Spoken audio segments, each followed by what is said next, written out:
Welcome back, everyone, to Lesser Known Operators. I'm your host, Nicholas Allen, and my guest today is TJ White, a husband, a father, a veteran of the 2nd Ranger Battalion, a GRS operator, and the owner and founder of Wooby Hoodie. I've got mine sitting on the chair behind me. Great product. Can't wait for it to get a little bit colder out so I'll have a chance to use it. Great conversation today, and I hope you guys enjoy it just as much as I did. Today's episode is brought to you by the Precision Wellness Group and Dr. Taylor Bosley. Precision Wellness Group helps you restore balance, unlock vitality through bioidentical hormone therapy and evidence-based, personalized telemedicine. Dr. Taylor Bosley is a board-certified physician, a U.S. Army veteran, and a former Green Beret. So what does all that mean? Taylor has the shared background and knowledge to get you feeling your best. If this is something you've been thinking about for a while or just looking into now, look no further than Precision Wellness Group. They have the information to help you continue to feel your best. People that have been listening to the show possibly don't understand what they do. Guys, be honest with yourself. If you're feeling off, you're trying everything and you're not feeling better, reach out to Precision Wellness Group, and Taylor will talk you through everything and figure out what's going on with you and point you in the right direction. I will have links to their website and socials in the show description, along with TJ's and Wooby Hoodies. I do appreciate you guys. Please remember to like, subscribe, share, comment, pass these episodes along. Thank you guys for listening and enjoy the show. TJ White, welcome to Lesser Known Operators, man. Thanks for coming on. Hey, thanks for having me, man. I appreciate it. Absolutely, absolutely. We're so deep in talking, I forgot to check the one thing that matters, which was the microphone, that I am on the correct one. So I don't want to record a whole episode and be fucked up here. But I've said before, if I don't check these things, they get fucked up. But if I do check them, then they're fine, which they obviously were. No, I appreciate you answering the message, but more, I appreciate Anthony connecting us. Yeah. That guy's great, isn't he? Yep.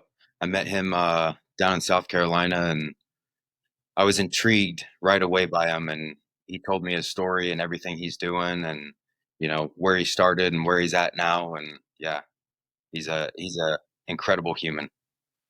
That's the right word, is intrigued, because I think I reached out to him 2 months ago, maybe 2.5 months ago, and then we started messaging back and forth, and then we recorded an episode that'll come out in 2 weeks. And I'm looking at his content. It's like, this dude is surrounded by special operations influencers. Why? I was so curious. So I sent him a message. It's like, hey man, you got to be doing something right. I'd love to have you on my show.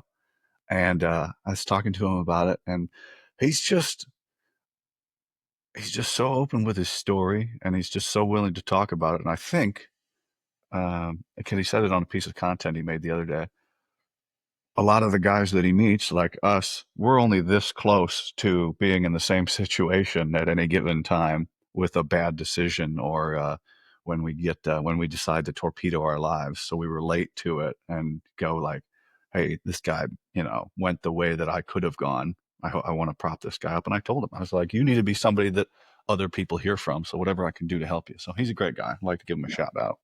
Yeah, I think you hit the nail on the head. It seems like a lot of the dudes in special operations, it was like you're going to jail, or we lucked out and had the GWAT going on. So we got to take a lot of our energy out overseas and not take the jail route. So yeah, Yeah. it could have been any one of us. Yeah. I had another guy on the other day, and he's telling a story about, getting kicked out of the SEALs. And it's like, he's telling me his story. It's like, man, I could have gone the same way for kind of the same reason, and didn't happen because I just had different people around me. So I fully sympathize. I don't judge. There's only a few crimes like that you're just like cut off, persona non grata, right? I think everybody can make a change, because fuck, I was a dick when I was on the teams, right? Everybody's a high adrenaline, high attitude, and then you got other people picking on you, so you got to have thick skin, and you got to pick on them, otherwise you're a little bitch, Yeah. and you got a dark humor and all these other things in your total attitude. And I really didn't notice it until like October of this past year. This We're down in North Carolina, and this private walks up to me, National Guard, looks squared away, starts talking to me. He wanted information about going to SF. I was like, listen to him. I was like, yeah, I'll give you what you want, man. But I'm just curious, why didn't you talk to the SF team that's here? Which is a normal thing for me to just Mhm. walk up to an SF team and start talking to them and tell them to get their fucking hands out of their pockets.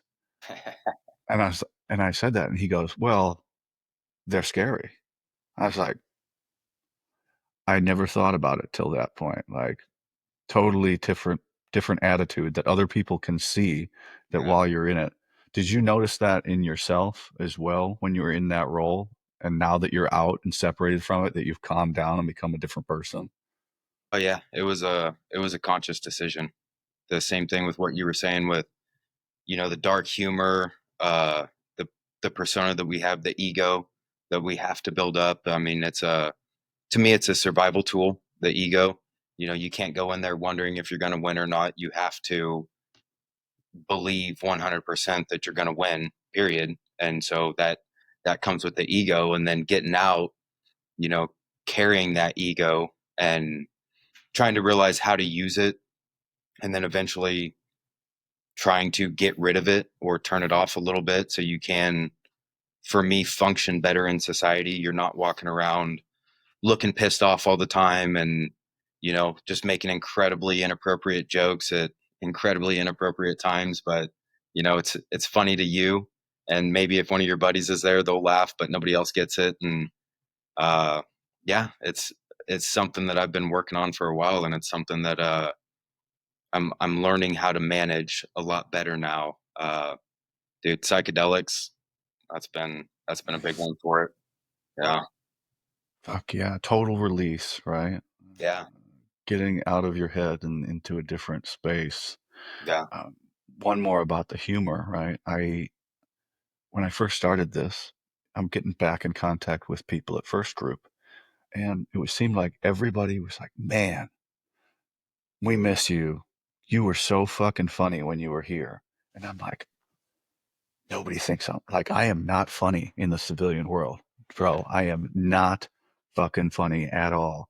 But now that I'm back and I'm making like military specific content and like talking with the guys again, like people are like, oh, this is hilarious. I was like, what the fuck?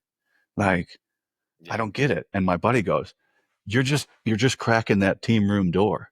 Like, remember, all these team guys are saying you were funny. Well, that was in the team room. That was in the group, like because it's different set genre.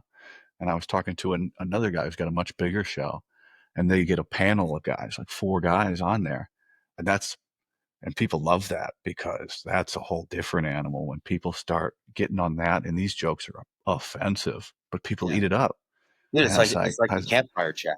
You know, you and your just buddy sitting can't. around the fire and just, yeah, drinking. I mean, you mentioned you're what, 15 months sober now? 16 now. Or 16? 15, 50, 15 now. Yeah, 15. Yeah, man. I'm 4 years sober now, and it was a huge, huge personality shift. It was a huge part of who I am, and kind of like revamping everything and uh, trying to figure out your identity without that stuff. And yeah, and then you get to crack that door, like you said, and go back and tell some of the same jokes, and yeah, have a good time doing all that stuff, but slightly different now. You crack the door, but if you haven't separated, and one of my early guests on the show, Randy McAwee, he's, I brought it up. I said, why do we hold on to the drinking so long? And he goes, Nick, it's the last memory of the team room. It's the last memory of being with the guys, and people don't want to let it go. And you say, we open that door back of that humor. If Mhm. you haven't severed that last vestiges of holding on to that, you can't successfully show people like the good parts and the bad parts and be objective on the other side of things, because it'll suck you back in. It'll get you, Mhm. you know, back around drinking too much. And like you guys, everything in the Rangers is a competition Mhm. down to even drinking. Like who can get the most fucked up? Who can have the fucking craziest time, do the most fucked up shit, and then who can show up the sickest the next day and still not get RFS'd on the 5 mile run. Like Yeah. that's fucked up, you Yeah. know. Yeah. That's, I mean, that's the culture, and it's it's fun while you're in. I know it helps while you're in. Decompressing and letting some steam off. And I mean, we'd be deployed, and you get in a firefight one night, and 2 days later you're back home in Tacoma and going out and hitting the bars. And I mean, it's been 2 days Two sometimes. days. Yeah, I mean, like, you do your last mission, everything's packed, you get on the birds the next day, and you fly back home, you unpack, and once you get home, like, you're like, that's it, we got all the sensitive items turned in, let's go. And you get released, and everybody immediately goes out to hit the bar. And I mean, it's quick. And just, again, going back to that switch of, overseas life to downtown Seattle, downtown Tacoma, out partying and stuff, like, it's it's hard to realize you're back home now, and things are different. And that's why everyone's out getting in fights and stuff. And yeah, then you show back up on Monday, and you got PT. you Yeah. know Formation at That's, 6:30, go do PT. 48 hours is sometimes just one sleep, right? That's just one sleep. Get on the Um, plane and because if you're in a tick and then you get on a plane, you sleep the whole way back. You're up on, the Earth is spinning and you're flying this way, so you're one sleep pretty much, and then you're back home. Like doing 100% accountability, you're still up that whole time. You're not going to sleep because as soon as they release you, you're fucking yeah, I'm you're gone. gone. So Yeah, you're nobody's one going to bed. sleep away from combat. I saw this reel the other day, and it didn't blow my mind, but it just, you know, something you don't think about. He was talking about he had the World War II vet hat on, and then he had the Vietnam uh, underneath it, Mhm. and or I might have that part wrong. Doesn't matter. Anyway, he goes, in World War II, they came back on ships, and it took months for them to get out of the field because they're at actual fucking deep in the country war, and get out of the front, get pulled back, get reorganized, then get on a ship, and then fucking steamer their way safely back to the United States, and then turn in all your shit, and then get on trains or whatever and go back to your hometown.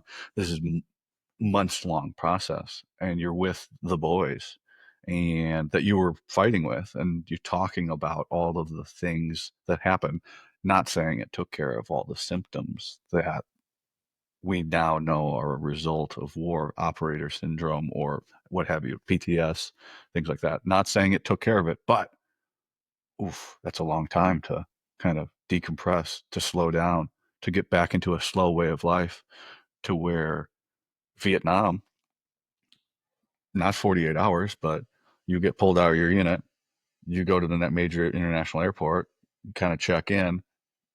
They're like within the week from being coming back from forward, you're back home and you're traveling with people you don't know. And that's crazy to think, right? And only 20 years difference from the end of one, or 30 years, but 25 years from the start, 20 years from the start. And you're coming home, and that's why you're seeing all these symptoms and things like that. And that it even, and then we just accelerated it even more into the Juvat era. Like I remember there was a 48-hour ban when I first joined the army. They were talking about you couldn't drive your vehicle for 48 hours if you're coming from forward. Was that a thing for you guys or no?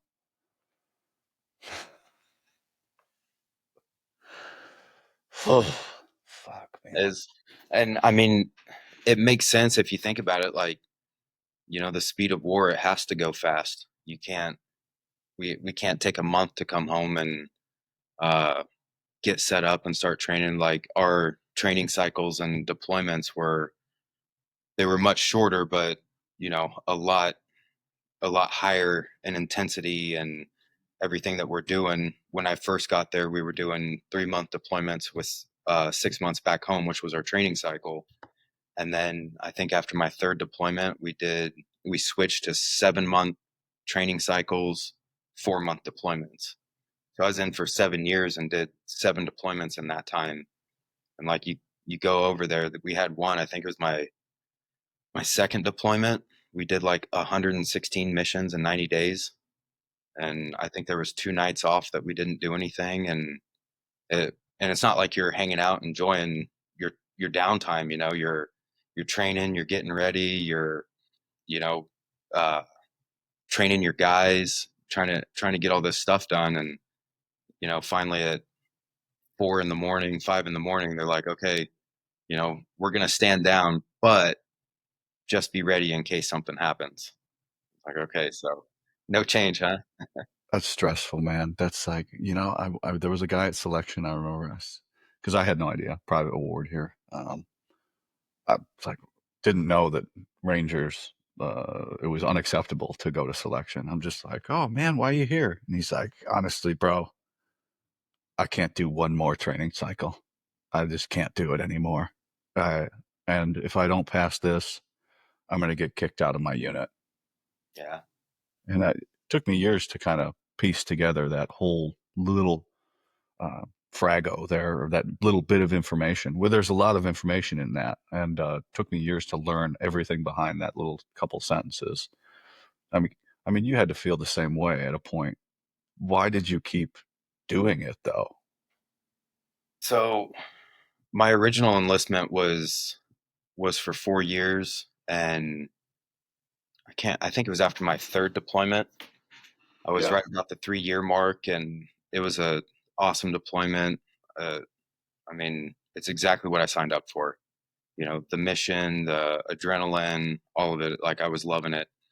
And I re-enlisted and did another deployment on the line. Then went over to the recce platoon, and it was over there. Like, I wanted to do something else. 4 deployments on the line. Um, Felt real confident in my skills and everything that I was doing, and I just wanted to go learn something new. Like, I wanted to keep going, and um, trying to. I was still figuring it out. Like, I wanted to learn more. Like, I wanted to try as much as I could. And those last three, like, that's when the burnout kicked in, the fatigue, the rotations. Just, come back home, you get 2 weeks of block leave, and then you start your training cycle again, and it's go go go. 2 weeks of block leave, you're going back over there. And yeah, I see it now. It's a lot clearer, obviously, looking back, but just seeing that progression and my attitude towards it and getting burnout, multiple TBIs, yeah, just all of it was just like, it's draining. There's no way around it. It's draining. It's going to show up in one way or another, either mentally, physically, relationships. If you're married, you got kids, like, something is going to start suffering because of this. And like I said, seeing it now, it's pretty obvious what was going on. But back then, it was just like, I don't know, just it was a lot. That's a lot, dude. Oh. Yeah, and you're seeing how much you can handle. Yeah. You don't want to let anybody down. But and when we get out, and there's this, you're here, and then there's this like depression slump when you get out. And that's the bottom part that can last anywhere from a few months to, in my case, 6 years. So uh, just different for everybody. It depends on what you do and what you get into, who you're surrounded by, and the decisions that you make, your level of self medication, and a bunch of other things. But you said, psychedelics. Like, where are we at, like numbers wise? If there's 0 to 100 before and after that experience. Um, so kind of touching on what you just said, getting out and hitting that depression phase, I think it's inevitable for pretty much everybody, because you're losing such a huge part of your identity. You're losing, your mission, your purpose. your routine, like you're losing all of that overnight. And they have, everyone ACAPs, and they try to set you up for success and everything, which is a joke. Like, oh, get on LinkedIn and start building a network, and that shit doesn't matter. Fuck you. Yeah, you're fucking the people in your life are going to make a huge difference. Your circle, your immediate circle. And if you're adopting that victim mindset of losing my purpose, and you're just doing that self-sabotage, self-medicating, not dealing with all these issues that you have, whether it's TBIs or depression, PTS, whatever, you're just going to keep circling that drain until eventually you go down the drain. And uh, how I describe it is, it took me a while because I got out and went straight into contracting, but it took me a while to kind of fix that. And it was when I decided to stop drinking. And what I can say is, as far as what I was doing, is if I did one good thing, it's like I got one good thing back. It was a 1-to-1. And then I started, working on my brain, trying to get that fixed because I noticed all this other stuff. And that was like the first time I really noticed some serious healing. And it was like multiplication. It wasn't addition anymore. If I do one good thing, I get one good thing back. It was like, okay, now I'm multiplying. I feel like I'm getting better. And then a buddy of mine that I met, old retired SF guy, he's like, dude, you got to go down to one of these retreats. And by the end of it, I was like, okay, fuck it, I'm in. Let's go. I got on their I got on their list. I think like 4 days before I had to be there. It was so last minute, and flew in. And night one, it kicks off, and it was so eye opening. And like the amount of weight, not physical weight, but just metaphorical weight that I shed that first night was incredible. And then the next night, it was like, take that and times it by 1,000. You cannot walk in there and walk out the same person. Absolutely different. Your perspective has shifted so much, and it was so eye opening. And kind of going back to that ego thing, it was like that was the switch. You can turn it off now. You can look at things differently. I can talk to my kids differently. I can talk to my wife differently. It wasn't about, hey, you have to hold on to this identity that you've built of, you're a ranger, you're contractor, security contractor, entrepreneur, whatever. It's like you just go be you, and you're going to be absolutely fine. And that was in February, and I feel like that's where most of the healing has come from, was just that last little bit in February is where things really started changing. 3 months ago, we're talking about. Yeah. It's kind of like compounding interest, I think would be the best way to describe it. Been making all Right. these investments, and it's not really doing much, and then February is like that compounding interest finally started hitting and paying back. Do you think about it that way?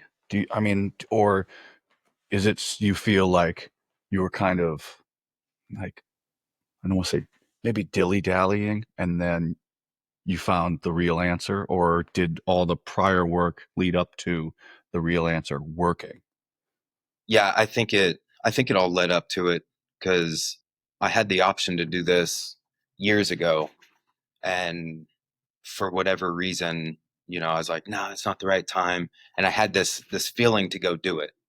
And I kind of talked myself out of it. I was like, it's not the right time, later, which we all know that means never. It was just like, oh yeah, I'll do it tomorrow, I'll do it later. And it just went away, and years went by that I didn't think about it. I didn't want to do it. And then this kind of popped up, and there was still kind of that feeling of, hesitancy, nervous, excitement, whatever you want to call it.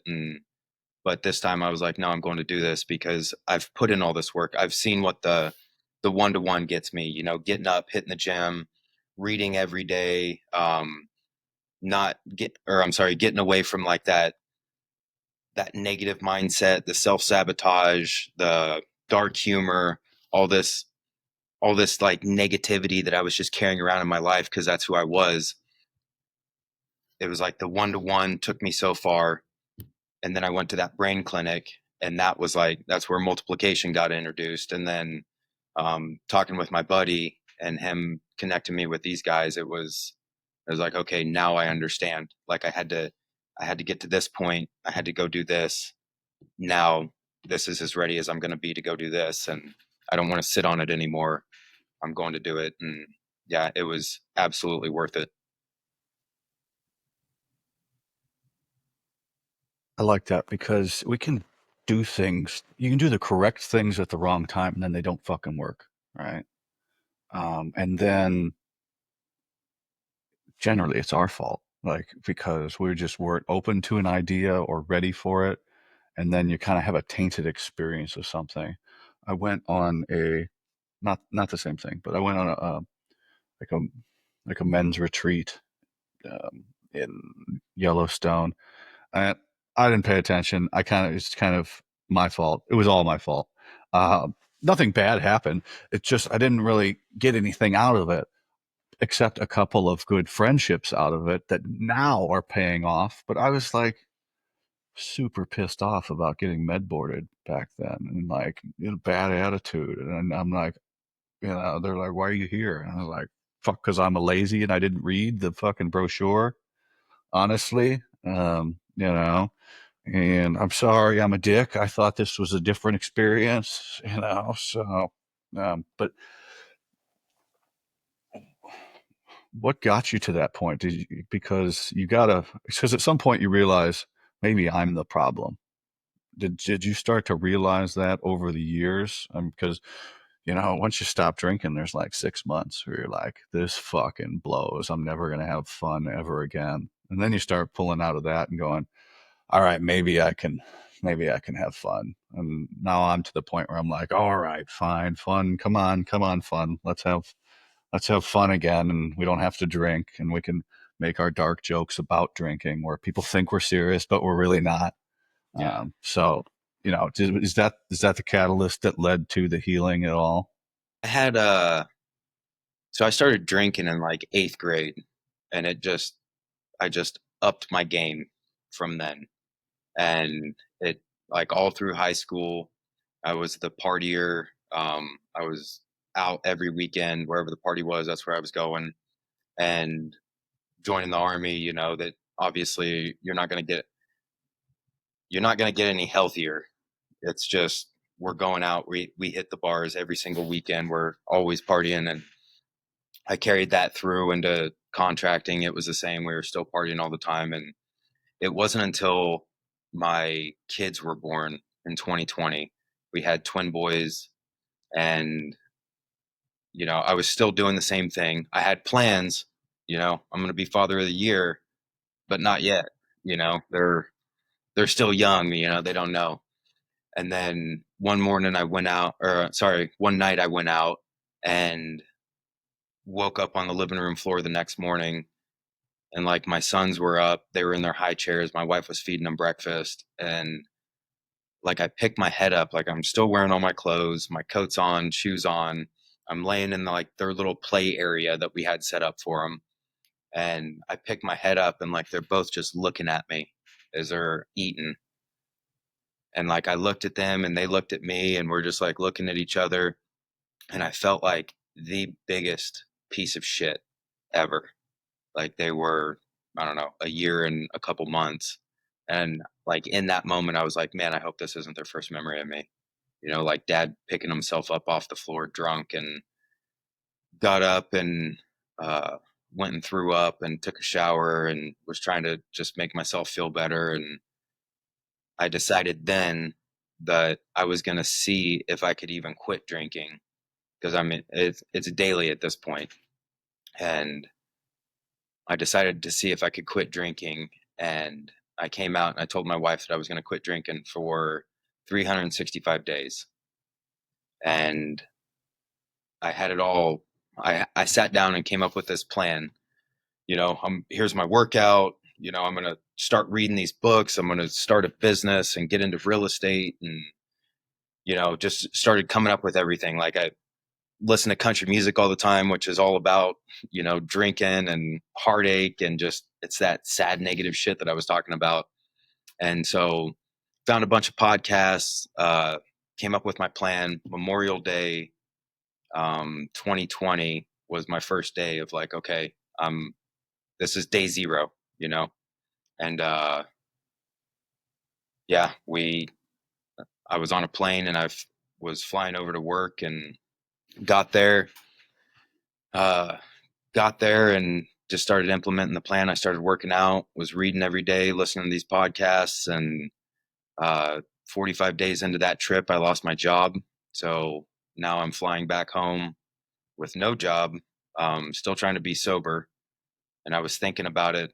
It took me 3 days to get home, and I was just thinking about it, like, fuck, man, I'm just gonna go get a bottle again because there's no point in trying to stay sober. Obviously, I had a plan, but I wasn't expecting this. So just trying to like justify it in my own mind. And then at the end of that, by the time I actually got home, I was like, nope, I said this is what I'm going to do. If I'm going to change, this is what it takes. These huge changes that you want to make in your life require huge fucking changes, and you don't always have a say in it. I wrote about this in my book a little bit, but like when you say you want something different, life checks you. And it's the same story you were kind of telling me when we started of like, hey, I don't want to be here. I want to go to selection. Life's like, okay, well, you're injured. You sure you want this? Get healthy, go back, knock it out. Yes, this is what I want. I'm willing to work through these problems. And that's kind of how I looked at it. Because a routine that I had from eighth grade up until that point, I'm saying I don't want in my life anymore. And it just fucking like leveled me. Like, okay, well, now you don't have a job anymore. And so come home and doubled down on everything and was like, this is what I'm doing. So let's go. Haven't had a drink since. Bought my first rental in October of that year. Started getting into real estate. We were talking about Wooby Hoodie. Like, hey, are we going to keep doing this? Are we going to cut it so I can focus on something else? We decided that we were going to keep going with that. And it's been like doubling every year since I came home and lost my job, and real estate portfolios getting built out. And it was one of the best decisions I've ever made. But to make it happen, it was like I had to go through one of the hardest times of my life.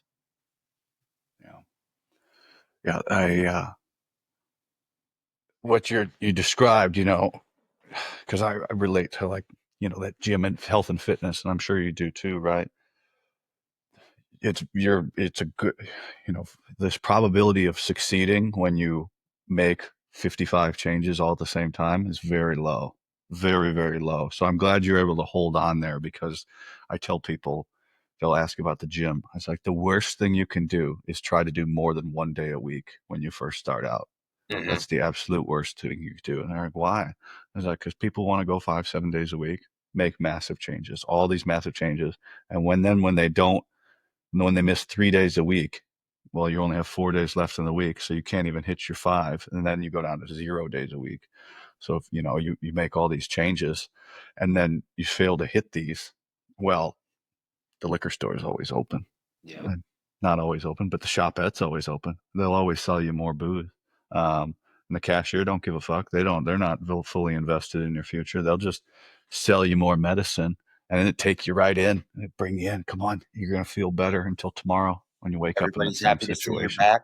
Yeah. Yeah. Going out to the Hey. bar again on Friday. And Yeah. What's that Huey Mack song? I think "Carry Me Home." Uh, but rock bottom isn't all that bad when you ain't going through it alone. But now, don't get me wrong. I think people should be able to drink, buy, do whatever the fuck they want to do because they're adults. As long as you're not defrauding the elderly, hurting little kids, or hurting animals, then generally I'm pretty hands off. Like, what the fuck am I going to do to impact society outside of those three things? And even in those three, like, I don't see any of that stuff. If I did, I'd be fucking taking care of it. So that's great, man. You.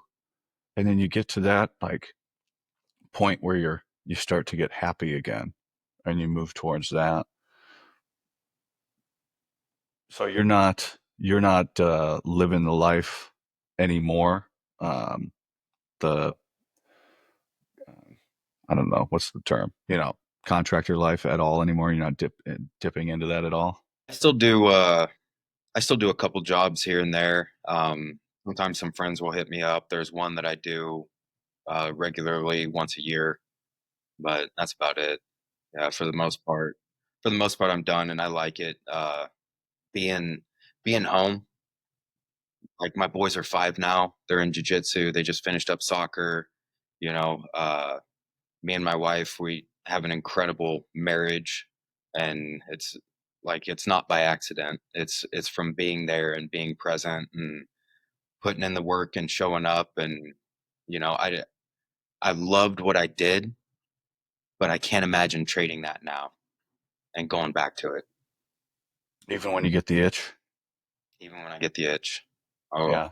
go do some jujitsu, choke some people out. I'll go to the range, shoot some guns. But yeah, I don't. It's not Yeah, right. there's something to be said with that. Like you go to the gym and you'll be like, ah, maybe I'm not so angry. Maybe I'm not so aggressive. I'm pretty tired now. That was pretty brutal. I don't need to go do that. I don't need to. Funny. Um, This, although, although I keep getting messages to go to Gaza, and I'm like, you know, want to get uh, those too. I think, bro, I talked to a Israeli Defense Force special operations guy a couple days ago, and he's telling me more about it. And he's like, this and that.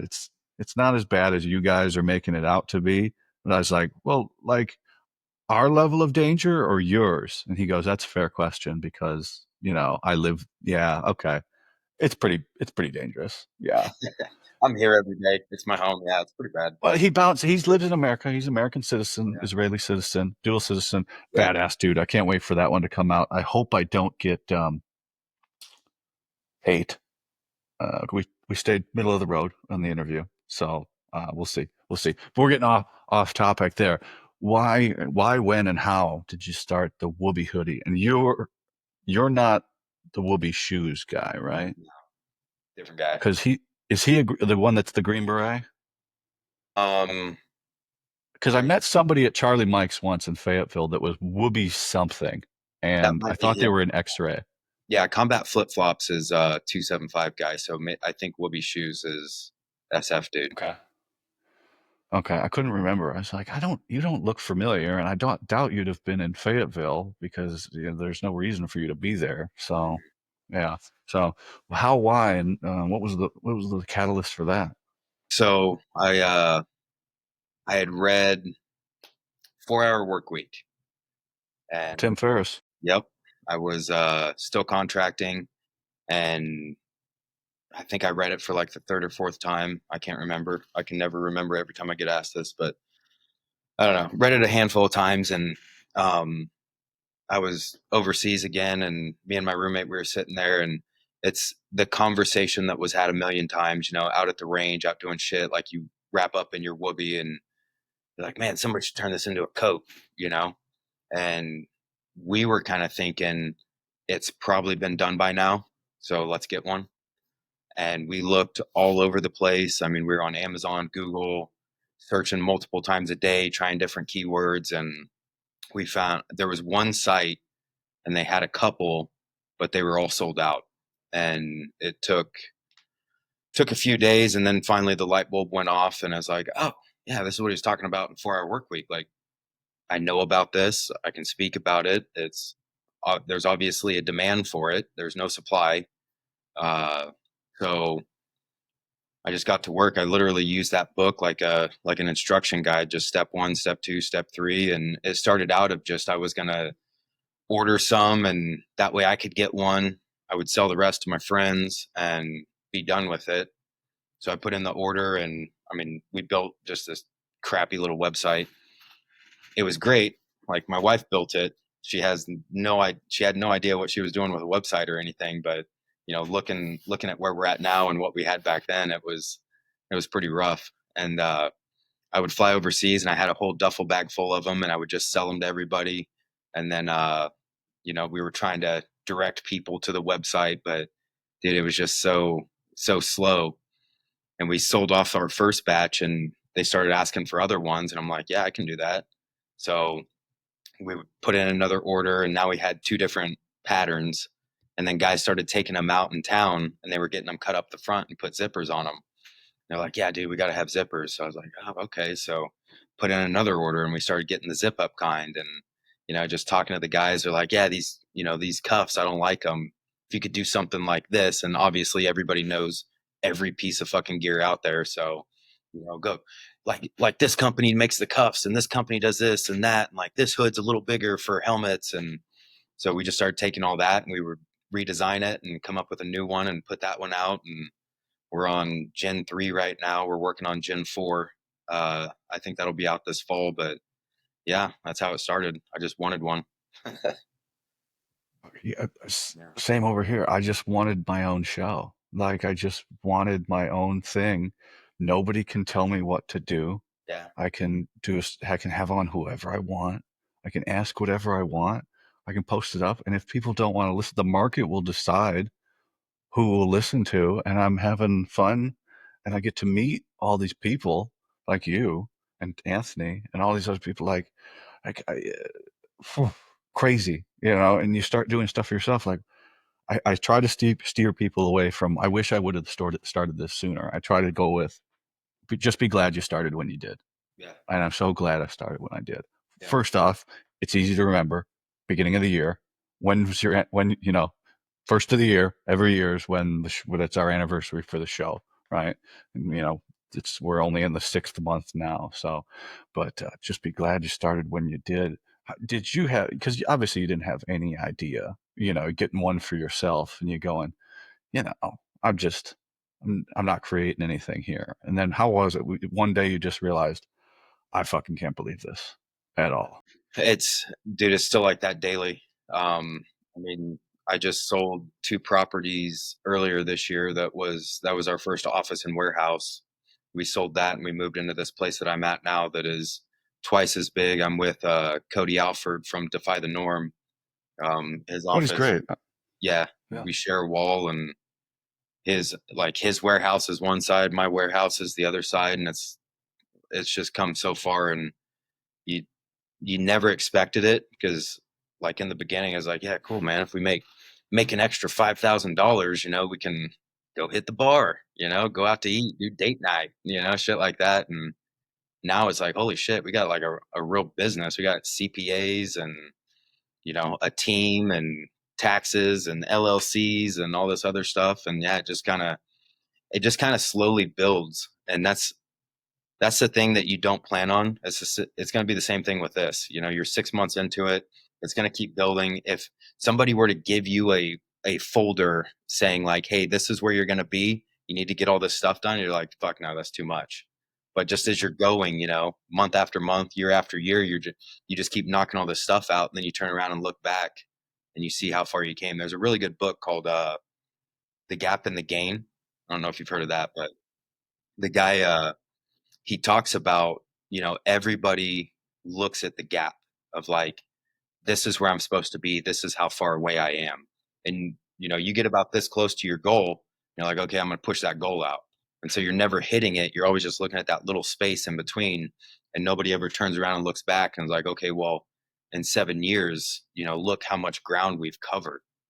I don't think I'll ever hit my goals for this, because every time we get close, it's, we'll push it out farther. I want something bigger. What's our next I product? What's our next, quarter? What are we trying to do? And it doesn't I, stop, and that's what makes it fun. I have an interesting view on that because maybe it's my beliefs or just how I look at life and death now, right? Um, I don't like care if I am having so much fun Hmm. doing the day that I'm like, if I just keep having fun every day, maybe I think that stuff will come along with it and we'll get there. But I don't like, I realized from talking to people, and this is what has other been great. I get to get I get to suck up everybody's experience, right? Mhm. And then make my own conclusions based on what I believe off of your guys' information that I didn't get to do. And the thing of this is no one is happy when they get to where they want to be because it's not enough. Yeah. And I go, I need to let go of any end state and just because I was always happy trying to get there. Yeah. And then you get there and you realize it's not enough. Yep. So if I could just always try to get there, there are some ridiculous things. There's some ridiculous things that I want to do, and but they're really not even like related to this. There's like side benefits. Mhm. If this can support me and I keep doing this and have fun and influence people and make the world a better place or make people happy and just not be a negative piece of shit like I used to be, that's pretty Mhm. fucking cool, right? It's dude, that's been one of the coolest things about all this is like the day-to-day stuff. It's not fun. It's not enjoyable. But man, Really? the relationships, like the You don't have people to we listen met, to anybody. Like you don't have to yeah, listen to anybody. yeah. It might not be, it might seem like work, but you don't have to listen to Yeah. anybody. Like Any nobody wants to like come in and like, oh, let me check the bank account and fire these emails off. Like I can't wait to go respond to all this, but that's what you do, and it's everything else, man. Like the stories, the pictures, the videos, the places we've gone, the sponsorships, the like the amount of money that we've donated to charity and hoodies for raffles and all this other stuff, like all these different causes that we get to be a part of. Like that's the cool stuff. The business is the way to be involved with everything. Like what you were saying, like if I can make the world a better place, cool. I'm doing it with hoodies, you know? yeah. I was talking to Byron B play, Bepley, B play, third back guy, right? Mhm. And he works with Mr. Beast and Mhm. he's, you know, consulting for him now, right? And he's like, they got on the wall in the office there where their goal is to make the world a better place. And I was like, that's the most popular dude in the world. And his like goal is to make the world a better place. I can't, like, he's got more success, but I can do that too. Like, I can fucking do that, my own little piece. And that's the Like, if point that, is you're never yeah, like you'll make the world a better place. You'll never get there. Like you're not going to get world peace. It's not going to happen. It's not a reality. I can't influence that. No. Yeah, but you can go and like that's what you're saying. It's that every day of getting to do this. You're your own boss. You answer to yourself, and you get to enjoy the ride as opposed to showing up and making somebody else money, and you're just looking at the clock trying to get home.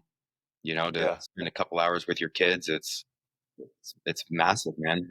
I think it's how you're supposed to live. Like that's where all this depression and fucking anxiety and all this other shit comes from. Is your fucking soul's not happy going to work for Microsoft or Coca Cola or pick a corporation.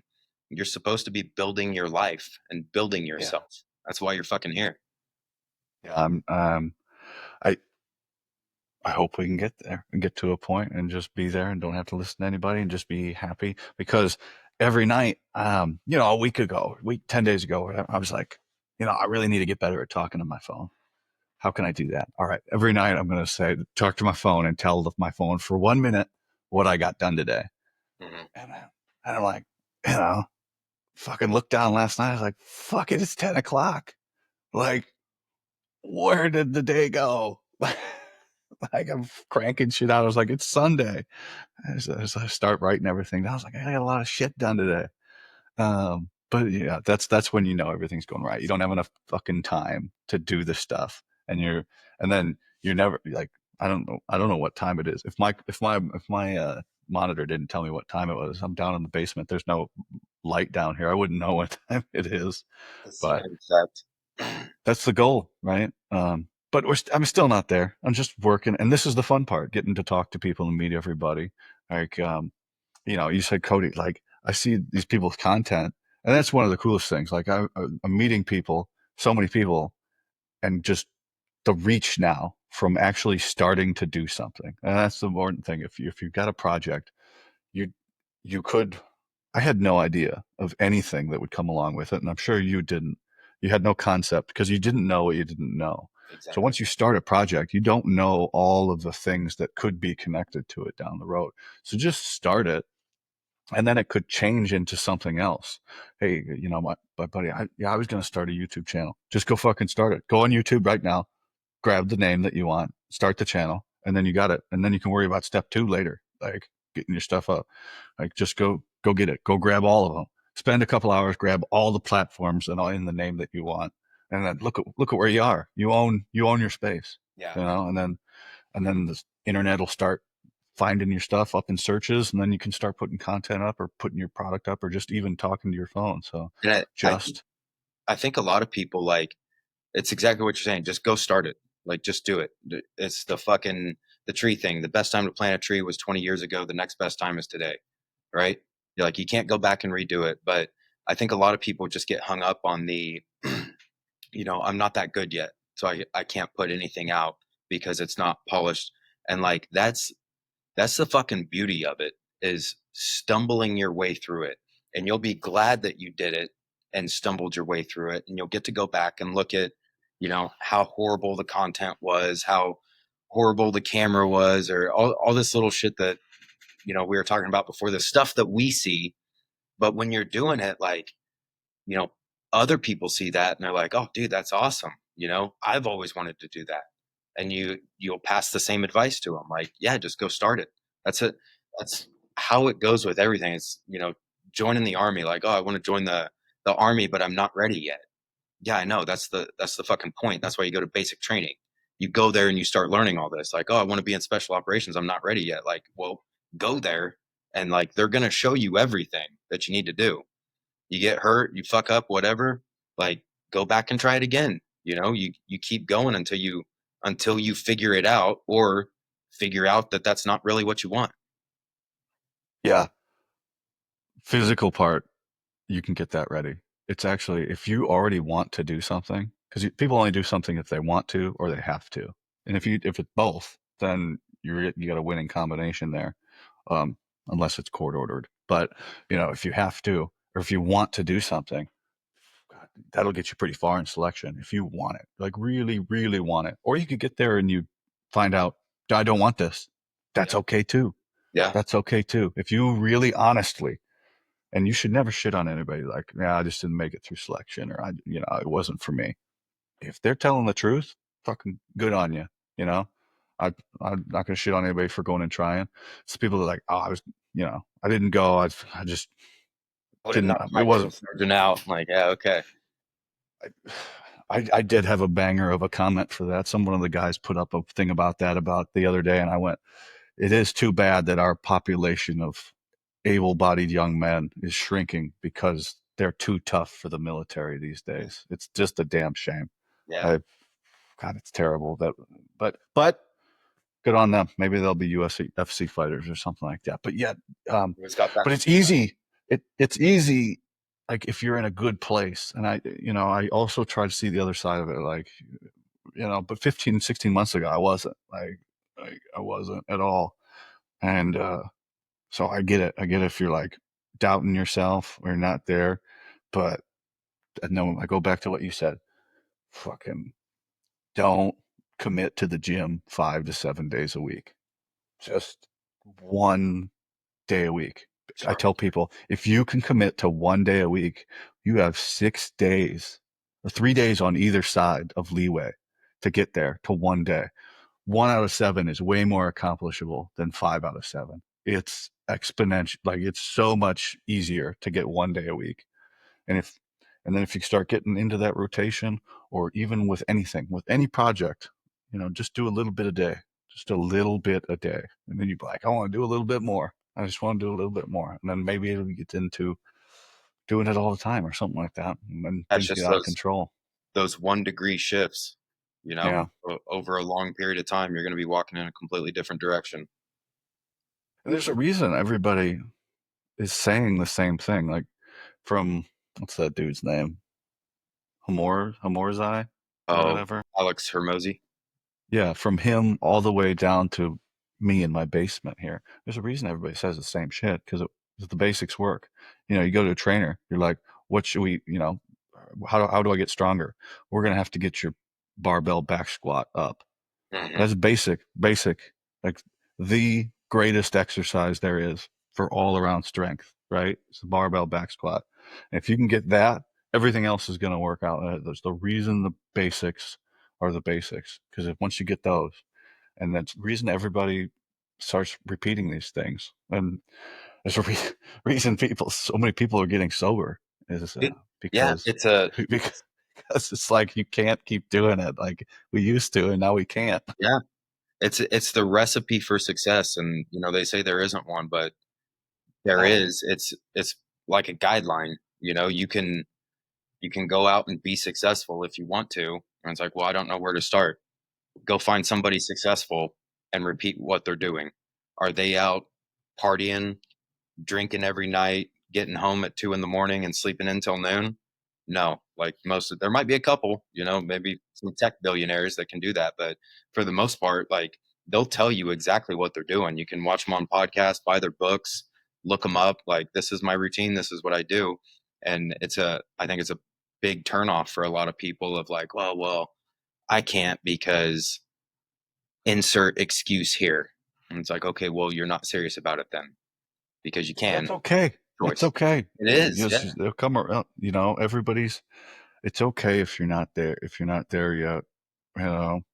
But people think they get shit. Like they don't want to speak up about their things because I'm just not ready. Well, tell your friends the things you want to do, and if they don't encourage you to go after them, regularly, then they're not your fucking friends. yeah, Get new friends. yeah, They're not the right people. And it's, sometimes you're in a situation where these are the only people you have, or they've been there for so long. But just think about it. Like if they're not encouraging you or don't know the things that you want to accomplish, then they're not your friends. They don't want the best for you, and you don't want the best for them.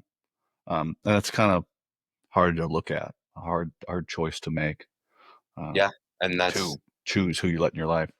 yeah. Some people uh it's a location thing. Like, this is where you're at. I've always believed that if you're serious enough about whatever it is that you want to do, you can change your location, you can change your friends, you can change any of it, and you don't see like homeless people going out and eating fine dining with stockbrokers. Like, they have a circle. Everybody has their circle that they're hanging out with, and they're all generally like-minded. And obviously that's where that saying comes from. If you want to be a millionaire, go look at your 5 friends. Are they millionaires? No. Okay, then you're probably not going to be one. If you go start hanging out, learning that conversation, because the conversation is totally different. They're talking about different things. They're going to different places. They look at money different. They look at time different. And if you're not in there understanding that, just like learning a language or learning your job in Ranger Battalion or SF or anything like that, like, you're not going to learn how to be a Green Beret hanging out with cooks or mechanics or regular army. Like, it's just not possible. You have to go put yourself in that environment and do it. Somebody even brought up to me, you can be a professional homeless person. Like you Yes, can it was. you can be like that is, and you think about it, you're like, that's ridiculous. Like, no, it's not. Do you know how much some of these people on the strip make that are homeless? They make more than you. Like, they come up with a gimmick and they work. They're out there 12 hours a day, getting $1 from every 10th person that walks past them or some shit. Do you know how much fucking money that is? Yeah, The strip is always packed. So you can, if you get you can make a fucking hoodie, you know, yeah. and out of a sitting in a fucking wet hole. I don't know, on the range, going, man, I wish I had a jacket for this, shit like that. But I think we beat that one to death quite a lot there. But did you did you join the military right out of high school? No, I was uh I was on juvenile diversion, so I got put on juvenile diversion, which is pretty much probation for minors. When I was 17, and I didn't get off it until I was 19. We did a high school prank. It was funny when we did it, and the police didn't think it was that funny. So, uh, yeah, they were trying to charge us with like 3 felonies, and they wanted us to go to prison right before our senior year. And I think it was DA was like, no, I'm not going to send these kids. There was, fuck, I think seven of us, five or seven. We were all involved, and yeah, it definitely got out of hand, and spent about a year and a half on juvenile diversion. And me and one other guy made it off. Everybody else got in trouble for something else, or two of the guys were 18. They got probation, and they got in trouble too. And yeah, it was cool, but it helped me get in, honestly. It didn't go on your record with the diversion program? No, so kinda like it was on there, but so I mean, 2005, that would have been when you got off. So at that time, there was a lot of waivers for getting in too. yeah, and I had to get a waiver. I had to go sit down and talk with this sergeant major at MEPS and tell him the story. And yeah, he thought I would be a great fit, so he signed the waiver. But I had the little temporary security badge, I think, for my first training cycle in deployment, why they like ran the full investigation on me before I could get a clearance. Really? Yeah, so it was on there. Yeah, we thought it'd be funny to smoke bomb a police station as like a Okay. joke, and it was it was shortly after. I mean, a few years after 9/11, but they're like, this was an act of terrorism. I'm like, well, not really, but we had it. So this is what helped me get in. I had the idea, call a bunch of friends over, pitch them the plan. They all agreed that it was a good idea. So we like draw this map. We have everybody was like a PlayStation button for like their code and location on there, and we did an offset infill. We drove up to where we were close enough where we could park a car. Then we got out. We walked in black side, which is the backside for those of you that don't know. Like did a big loop around the police station. Came in from the backside. There was this big hill that we set up as our ORP. So we were all up there. We kicked out, went to our locations. Like security pushed across the road. I was in the bushes. Another guy was in the bushes right by the driveway going into the parking lot. And then one guy was right by the front door.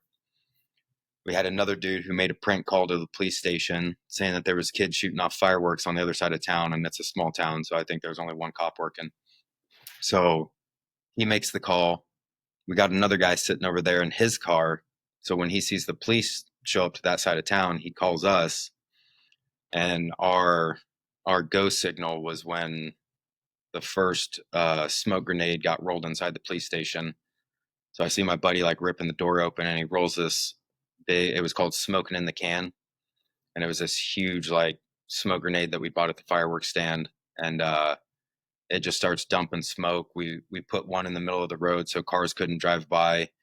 They were shooting Roman candles and Saturn missiles across the street. We had like black cats going off in the parking lot, and the little smoke grenades. Like everybody's all camoed up and shit, and we all run like it's over, and we all take off running. And I was the only one who went back to the ORP, and I was just sitting up on this huge hill, and I'm just looking down at the police station, and all these like cars are showing up, cops, like the fire department showing up, like everybody is showing up. And I'm just like, damn, dude, I like, I think we're gonna be in trouble. And I see a helicopter coming, like flying from Wichita, and so I was like, all right, I'm fucking out of here, and I start running, and this is probably I don't know 12:31 in the morning at this point, and I'm running, and I hear my buddy call my name, and I can't see him. So we end up linking up. He was like hiding in this field behind the police station.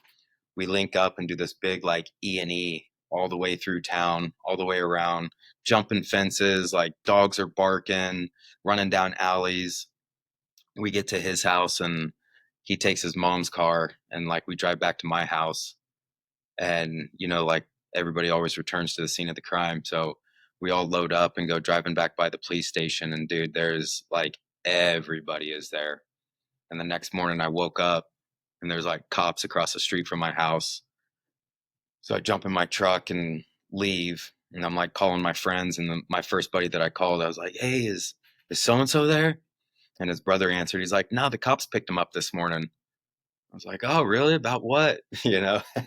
He's like, yeah, apparently something happened at the police station last night. And so I knew we were kind of fucked after that. And yeah, got thrown on juvenile diversion. And it was supposed to be a year, but didn't go as according to plan. So uh, finally, after like a year and a half, got off juvenile diversion.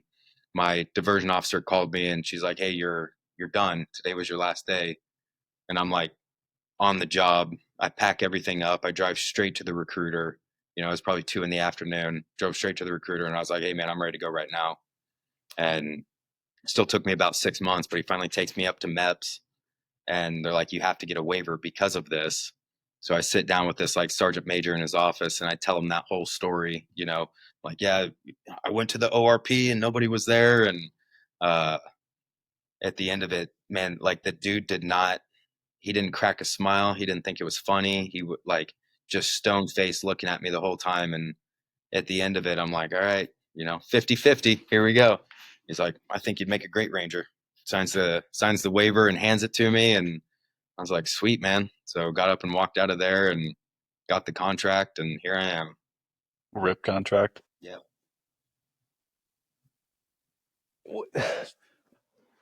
Is this town so small that the only target was the police station? You couldn't have. You had to go right to the top of the the the government. The strike. That you had. It's a coup. Small town coup. Jesus, bro. Yeah. I didn't really think about it like that at the time. It was just, you know, it was the idea that popped up. And I was like, oh, yeah, we're going to be legends after this. And yeah, Are you? Are you legend? Small town legends now? they still talk about it. We did it. Whether it was worth it or not, I don't know. But yeah, we did it. And they still talk about it. Yeah. Well, as long as it didn't bar you from getting to do what you really wanted to do, but Yeah. and that sergeant major saw that. Yep, you'll definitely be a good ranger. Did you like walking into the recruiter's office? Did you know you wanted to go to RIP, or did is that they just offered you? They're like, these are the options you have, and you picked that one. No, I knew. I think Okay. I bought a Ranger handbook in like sixth grade and I was reading it. And Why? How? dude, I don't know, man. It was, I just always knew I wanted to join the military. And I don't Yeah. know the first time I heard about Rangers or anything, but it was just like, that word ranger, like army ranger, just stuck in my head. I was like, this is it. And at my school library they had like a book on rangers, there was a book on SF, a book on seals, and I checked them all out and I read them, but I just kept like getting that book on rangers. And then I actually learned the ranger creed from this video game called Spec Ops Ranger Team Bravo, and they had like the little hua motivational video in the beginning with the dude saying the creed, and I just played the shit out of that game, man. You know, I just like looking at the pictures and everything, and subconsciously I had memorized the Ranger Creed just by playing it so much. And yeah, I mean, I was reading the handbook. I didn't know what most of the shit was. I thought the survival part was really cool, but you know, like TL, SL, like PL, all that stuff. I was like, I don't fucking know what that means. Like, it'll make sense one day. But I would just sit there and just like read my handbook. Good practice for getting the battalion. You knew what you wanted to do. Like I just woke up one day from being hungover and bartending. And I was like, I got to do something else. Yeah. It's like it was like the meme said it's the male version of fuck it. I'm gonna go be a stripper. I joined the army, and I didn't until I got to basic. It was like a switch flipped. I was like, let's fucking go, Yeah. and it was all gas from there. But it's good that you knew what you wanted to do. Now you get to rip, though. Did you have any idea what you were in for? And once it got started, No. Um, Basic wasn't too bad. Airborne wasn't bad. And then RIP was like, I would say my first eye opener of like, what the fuck did I get into? And I think we started with like around 120 some people. And there was like 21 of us that ended up graduating. And it was, I mean, there was guys in there that I was like, oh shit, he's gonna make it for sure. You know, that motherfucker is a specimen. And dude, like, failed the PT test. They're like, oh shit, you know, like that guy didn't pass push-ups, you know, like I'm not gonna fucking make it through this. And Fucking yeah, same thing as selection. 20% of the class failed on the first day. I was like, this is what the fuck is this? yeah, and it was just I had wanted it for so long, and I'd spent so much time like that year and a half of diversion. I was just hitting the gym. I was running all the time. Like that was it. I mean, I didn't have a life. I couldn't go out. I couldn't party. I couldn't do anything. It was going to work and going to the gym.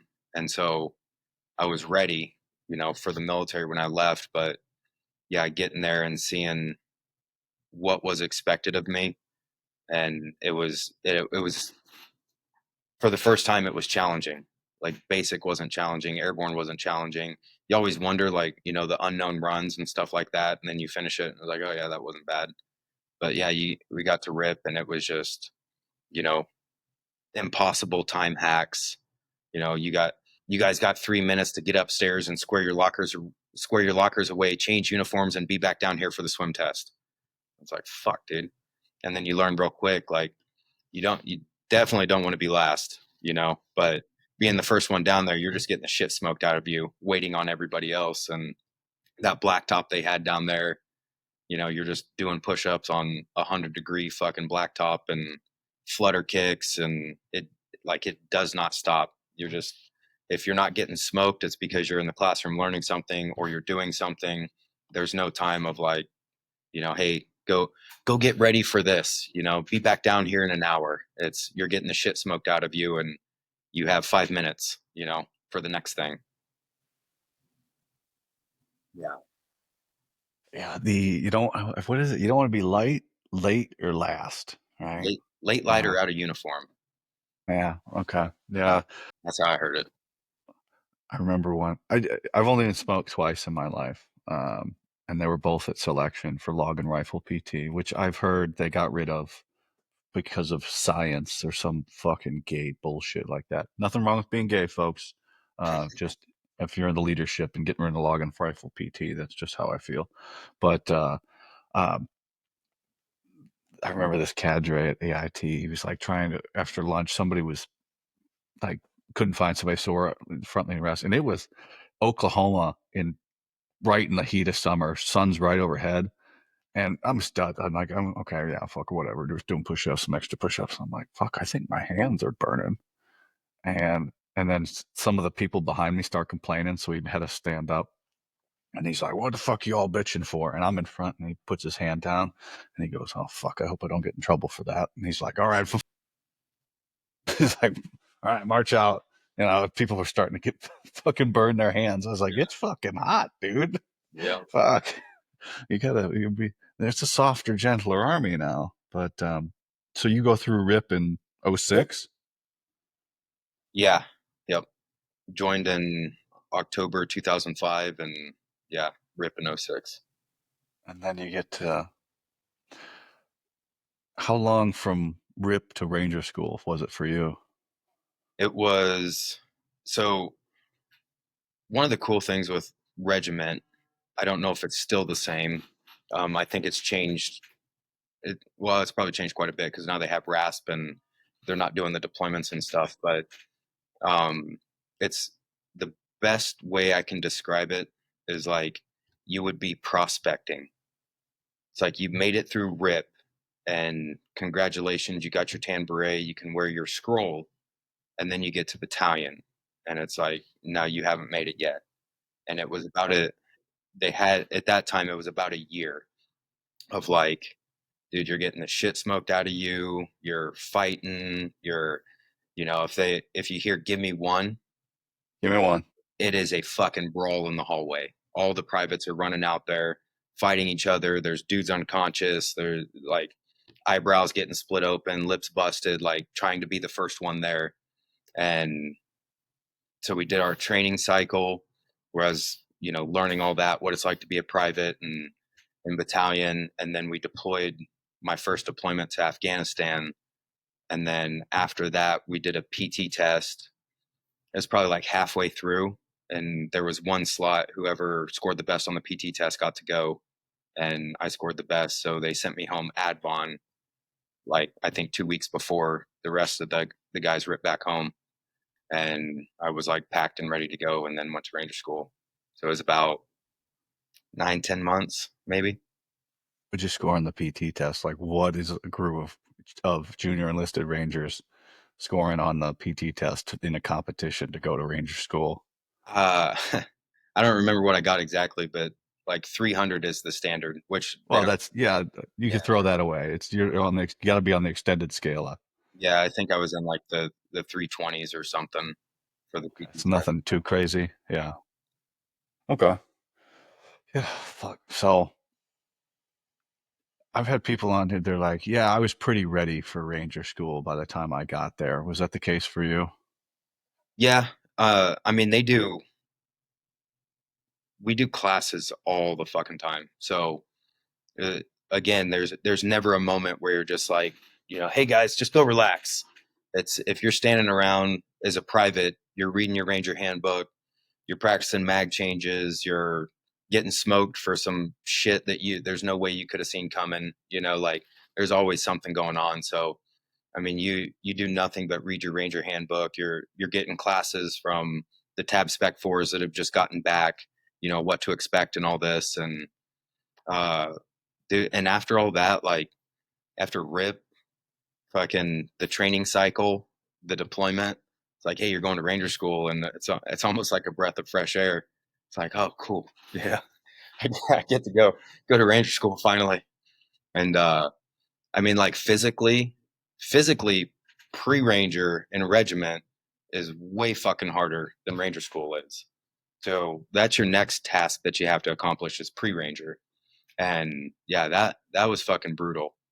It was like being back in RASP again, but just slightly different on the stuff they're teaching you and all that. But yeah, I mean you're rucking every day and running. You're still getting the shit smoked out of you because you're still privates. That didn't change. And then yeah, by the time you get to Ranger School, like you're you're going to pass your PT test. The obstacle course you're not even worried about because that's all you've been doing. Rucking not an issue anymore. The things that get us are like um, I went to I went to Ranger School when they sent all the West Pointers down there, and they have like you know all the West Pointers are obviously going to band together so they can all get through, and then we're the Bat Boys, and they want to use us because we have so much knowledge and information on how all this stuff needs to work, and obviously we can carry our weight. So they like having us, but when it comes time for peers, it's like, hey man, so and so has to graduate because we're going back next semester. So we peered this guy, and it's like, what the fuck, like that dude's the shit bag. Peer him, and it's like, well, he has to have it. You guys can come back. So that was kind of like the biggest thing I was worried about, which it ended up not being an issue. We had a really good group of guys, and our shit bags, everybody agreed that they were the shit bags, so we peered them. And yeah, I went straight through. It was kind of a little touch and go there for a while on if I was going to go straight through or not, but it ended up working out. And yeah, So how did life improve for you when you get back to battalion? it's night and day. They'll promote you to specialist. Like you go to Ranger School as a private. I think we're the only unit that can send privates. There might be one other one, I can't remember, but I think we're the only one that can send privates to Ranger School. And when you graduate, you get promoted to specialist, and we say you're a tab spec four, which means you're in a leadership position because you can have an untabbed spec four in battalion who just hasn't been to school yet, or maybe they got hurt and they didn't get their tab, so they just got promoted but they don't have a tab yet. And yeah, once you're a tab spec four, you're junior leadership now. So now you're the one that's stepping up, taking the privates out, training them, doing all this stuff. And like the smokings go from pretty much all day, every day to, okay, if you're getting smoked as a tab spec four, you fuck something up and you'll get the shit smoked out of you. But for the most part, you're like, coming into the inner circle, you know? Yeah. Like, ah, okay, you made it. Do you guys have corporals? Is that a thing? And I don't think I've ever asked anybody that. Yeah, not really. Why not? Why not? I don't know. There was a couple corporals that I saw. One dude, uh, he was a private with me, and he got sent to Ranger School like almost as soon as he got to battalion and passed and came back, and they promoted him to corporal. But I don't I don't know why they did it. It was weird. For the most part, you're a tab spec 4, and then you go to E5. Interesting. Yeah, I never that hadn't popped into my head for anybody else. So I realized, why do we get stuck on specialists? There must be having something to do with being an NCO or something like Yeah, that. Some fucking officer bullshit. Or yeah. uh, so, and then it's just rinse and I don't want to say rinse and repeat because there's fucking lot of deployments, but is it just training cycle, deploy, block leave, training cycle, deploy now for the next 6 years, 7 years? Yep. At that time, like I think regiment had the largest footprint over there. You're on a constant rotation. First bat would be deployed. They start ripping out. Second bat rips in, and then we would high five with third bat. And then when third bat was done, first bat was replacing them. So the deployments never stopped. And I remember going home on block leave and stuff, and talking to my family, and they're like, "Oh, you're back. You don't have to deploy again for a while, do you?" Like, yeah, 6 months. We're home to do a training cycle, and then we're going right back over. And uh, I mean, it's what you signed up for, so it was it was fun. But yeah, that tracer burnout hits quick, man. Yeah, fun. Yeah, fun. And then there's the wall. When did you start getting the inkling like this could, because nobody knew at that time. They're like, okay, this has got to be coming to an end sometime. And then it starts not coming to an end. And people are their whole career in the global war on terror era. Yeah, When you like lose hope, they're like, is this my life now? there was I can't remember where we were. I think Balad, but they started doing, like, we had to do sworn statements for things that were happening on target, and they were telling us, like, you need to put your name and the last four of your social on here, and this is a sworn statement. And that's when it, like, I don't think I've realized what was going on yet, but it was just, I had a weird feeling about it. Like, the term my buddy always uses is like, you went to war and garrison broke out. Like, every time we deployed back over there, there was more rules. The ROEs would change. It felt like we had we would make a lot of progress, and then we would go home, do our training cycle again, and we'd come back, and they're like, "Hey, these are the new ROEs. Like, you can't do X, Y, and Z anymore." I was like, "Well, shit, man, that was working very well, you know." But for reasons that are above me, I don't know. They would change it, and at that point, I was kind of hitting. I was getting that itch to go do something different. Like, I was still in it. I was still committed. I loved what I did. I was having a blast, but that's when I wanted to go over to Recce and start doing some of that, because I would see these guys from time to time. And I think it started, like, all the old, like, Rambo movies and stuff like that. Dudes sneaking around out in the jungle by themselves or in small teams, and uh, I wanted to go do that, so I volunteered for the battalion Recce platoon. And the first training cycle deployment was, it was fun. It was exciting. We were doing all this cool stuff and learning all this cool stuff. And I think that's kind of when it started turning into, it was like a leadership issue more than anything. I felt like we were just getting fucked with a lot. And, it's like, hey, we're doing these things. We're doing these things, and I don't see how they carry over. I don't see how this is, making us useful for what our job is going to be. It was, it was just, I just felt like we were getting fucked with. I guess is the best way to explain it. And I never got a good explanation. It was kind of, I don't know, it was rough at that point. And a lot of guys were, fed up. We were going over there to do something. We were going over there to do something different and then got fed up with what was happening there.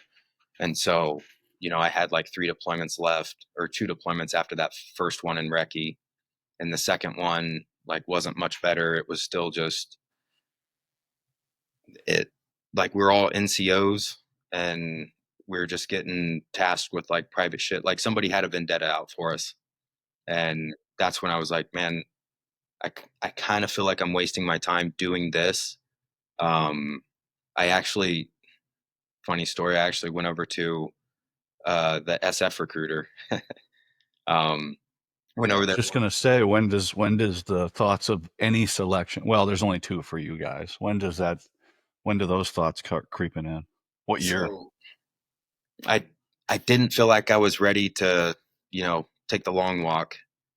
Uh, and me and my buddy, we were both interested in SF. So and for some reason, you guys have like a recruiting station right across the street from battalion. Go figure. But Um, are you talking about it at Lewis? yeah, Yeah, it's right there. It's just a yeah, bunch of guys, I think. yeah. Yeah. So me and my buddy after work, like, so we don't wear our uniforms outside of work. You show up in civilian clothes, you change, do what you got to do, and then you change back into civilian clothes before you leave. Yeah, So but it's not like anybody can tell. Like I everybody know, knows right? it's like us. Like you guys got your look. You guys got your look, and we've got ours. And it's like, oh, I wonder who the fuck that is. Yeah.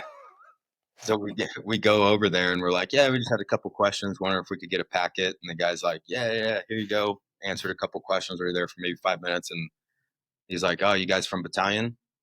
We're like, yeah, how'd you know? He's like, you're the only guys that show up in civilian clothes.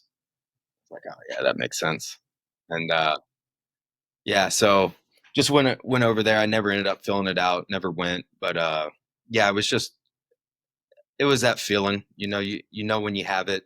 I got to go do something different, and I was definitely at that point where I was I was burnt out. I had a few like serious traumatic brain injuries that were like personality shift, and I didn't know that that's what it was at the time, but I I see the symptoms that I was having now, that I was having back then. I understand them now, I guess. And yeah, I just finally was like, no, I'm just getting out. I don't want to keep doing this. I don't want to go to another selection and, try to prove myself again to a new group of guys. And I was just kind of done with it. So yeah, and like that's the other thing that we were talking about, like with selection, is if you go to another selection, you are expected to pass. Like you don't go and I didn't make it. Oh cool, here's your old job back. It's you're done when you leave, and Even the long walk, I've heard that one's acceptable to that not one's a make little it. different. Um, Yeah. I think that one and RRC you can come back, but SF is like, yeah, No, the guys that I went with. They knew that they had staff. Not only did they have staff duty the next day that they got back, they hmm were also getting RFS'd if they didn't yeah, get selected. yeah. Um, That's kind of the rules for the road there. So yeah, I just decided I was going to get out, and it was another thing. Like, just kept my mouth shut the whole time, and like, oh, I had one more deployment. Was like, I'm going to deploy, and after that, I'll be A capping. So I just kept pushing it off, and finally it came down to it of like, hey, we're overseas. If you're going to deploy, this is your chance. And I was, or I'm sorry, we're overseas. If you're going to reenlist, this is your chance. And I was like, nah, I'm getting out. I'm going to move on to something else. And that's when I got into contracting. And there was already a fuck ton of guys that had gotten out and were contracting. So, the connections were already there. It was just like they wouldn't talk to you until you were completely out. yeah. So that's what I got is, let me know when you got your DD 214 and we can start the process. And I was like, all right. And I mean, was it the right decision overall? yeah, I think so. Um, it was like the same thing as, going to rip, and there was no thought of, what if I fail? What if I can't make it? Like, it's a very real possibility, but I was so committed at that point that my visualization was me being in battalion. And, once I got out, I knew that's what I wanted to do. And I was committed 100% to it. And anything that I needed to do, I was willing to do to make it happen. And yeah, got out and went over there and did it for shit, almost 10 years. Oof. Was that all with the same organization? Hmm. What was so you talk about the connections. Was there any type of pipeline to get into that unit? Yeah, there's it's kind of like their own selection. It's changed. It's difficult because there's not a lot of like, or at least when I went through, there wasn't a lot of, hey, this is what we expect of you. It was like, you're going to show up, show us what you got.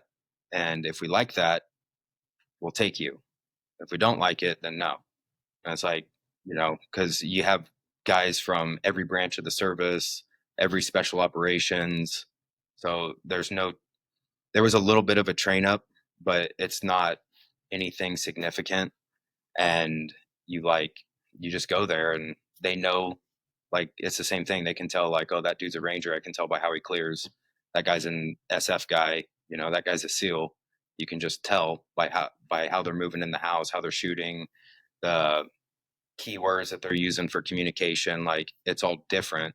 And they're just, I think that was kind of the point of it, is like, let's see who can adapt and figure this out on the fly versus, who's struggling with it, of this is how it has to be done. And, the attitudes in there and the egos and everything else. It's just who's going to mesh and who isn't. And then the shooting quals were hands down the hardest thing I've ever done shooting, for sure. Just the marathon of it, or just the level of accuracy that you needed to have? The level, yeah, they do a very good job of elevating the stress for it. And you have some tough shots that you have to make. And there's two of them, or there were, I don't know if they still have it, but there's two of them that were like the big ones that, if you're gonna fail, it's gonna be on those two. The rest of it, because you're still shooting a lot while you're in there, but the rest of it, like, you pretty much know, like, hey, I got all this. It's it's these big these big two that are gonna be an issue. And there's days where you go out there and you fucking nail it, and the next day you fucking fail it. And, okay, it's test day. If you fail this, you don't get the job.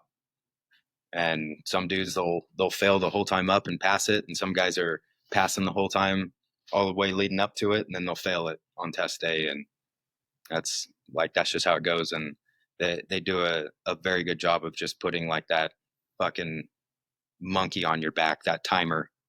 And like, okay, you're up now. You're just like, fuck, man.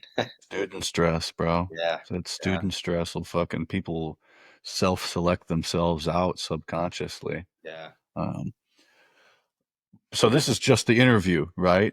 Is there a version of OTC after that? No, it's, again, I don't know Or how you're they do it now. This was years ago for me, but it was just, you go there, and if you make it, then, you know, they'll be in contact and give you your dates, and you'll fly out. And then, like, you know what the job is, but you they give you like a crash course on it. Like, this is what you're going to be doing. And then once you get over there, you really start learning it. Like, you get partnered up, and, they're all teaching you, this is what we're going to do, this is how it works, just the full rundown of everything. And then after that, it's just repetitions every day. Like, you're over there and you're just learning and learning and learning and learning. And, if you go to a different place, then they do it different. Everything's different. So you're kind of not back at square one. Like, you understand the job now, so you can do the job. It's just learning how they do it. yeah. It's pretty vague what we're talking about, but like while you're in it, Do other people know what you're doing or to what level you're doing it at? Or is it you just kind of, it's, if you're not in the club, you're not invited to have any information about it? Yeah, I think so. You know, if you're not a part of it, then that's it. Uh, I still think like, you know, people can they knew who we were just because. I mean, it's the same thing like a bunch of SF guys walk into a chow hall. You know, I can tell you're SF or anything like that. So It's the hair, man. To fucking these guys, I don't know how. So jealous. Even me. I'm a bad motherfucker, but no hair. Terrible hair. yeah, Yeah, yeah. terrible. So it's kind of like that. I mean, you're just there doing your job, and we have our own places to hang out, and you know, our own all our own shit, and we just kind of intentionally stay out of the way. You know, nobody's trying Yeah. to go mix and mingle or anything like that. You're just we have our own little area, and that's what we do, and we just kind of hang out. And like talk about polar opposites though, from being a private and ranger regiment to, you're an adult now. Um, you better fucking work together or you're gone. Like, what are you thinking about at that point? Like, how are you processing? Because this is, I mean, even as a NCO in Ranger Regiment, somebody's always trying to steal your job, or like, and you're always itching and climbing at this ladder. Is that attitude over there? Is it, or is it you're all business? Like it's a professional organization. I saw some of it because like we were, it was just us together, the guys that were doing our specific job. So you know, we were there, and there was a little bit of that, but I would say for the most part, everybody was very professional. I had a great experience, but you know, you're always going to have the dudes who slip through the cracks, and you know, they're worried about other things. And but I would say all in all, 99% of the guys, they're fucking rock solid. They're there to work. You figure out a way to get along with people, even if you don't get along with them. You know, some dudes just have that attitude or ego or whatever it is, and it's like, well, I'm here to do a job. I'm here for X amount of time, and I know next time I come back, it's going to be different. So you know, you just kind of make it work, and then there's still some adjustments that can be made if necessary. Like if shit just isn't working out, you know, rearrange some stuff and make it work. Your training cycles in regiment were pretty, pretty brutal. And CQB training, I mean, you can eat a lot of overpressure just doing training. Um, did that continue on even after regiment? Because, and did you notice some of those effects? Because we don't, now we know, of all these overpressure blasts, minimum safe distance, that's a real fucking thing. Did you realize that you still kept absorbing injuries, and but there's no, like, you're not cut, you're not bleeding, but you're still getting fucking fucked up. Did you notice that starting to be a cumulative thing?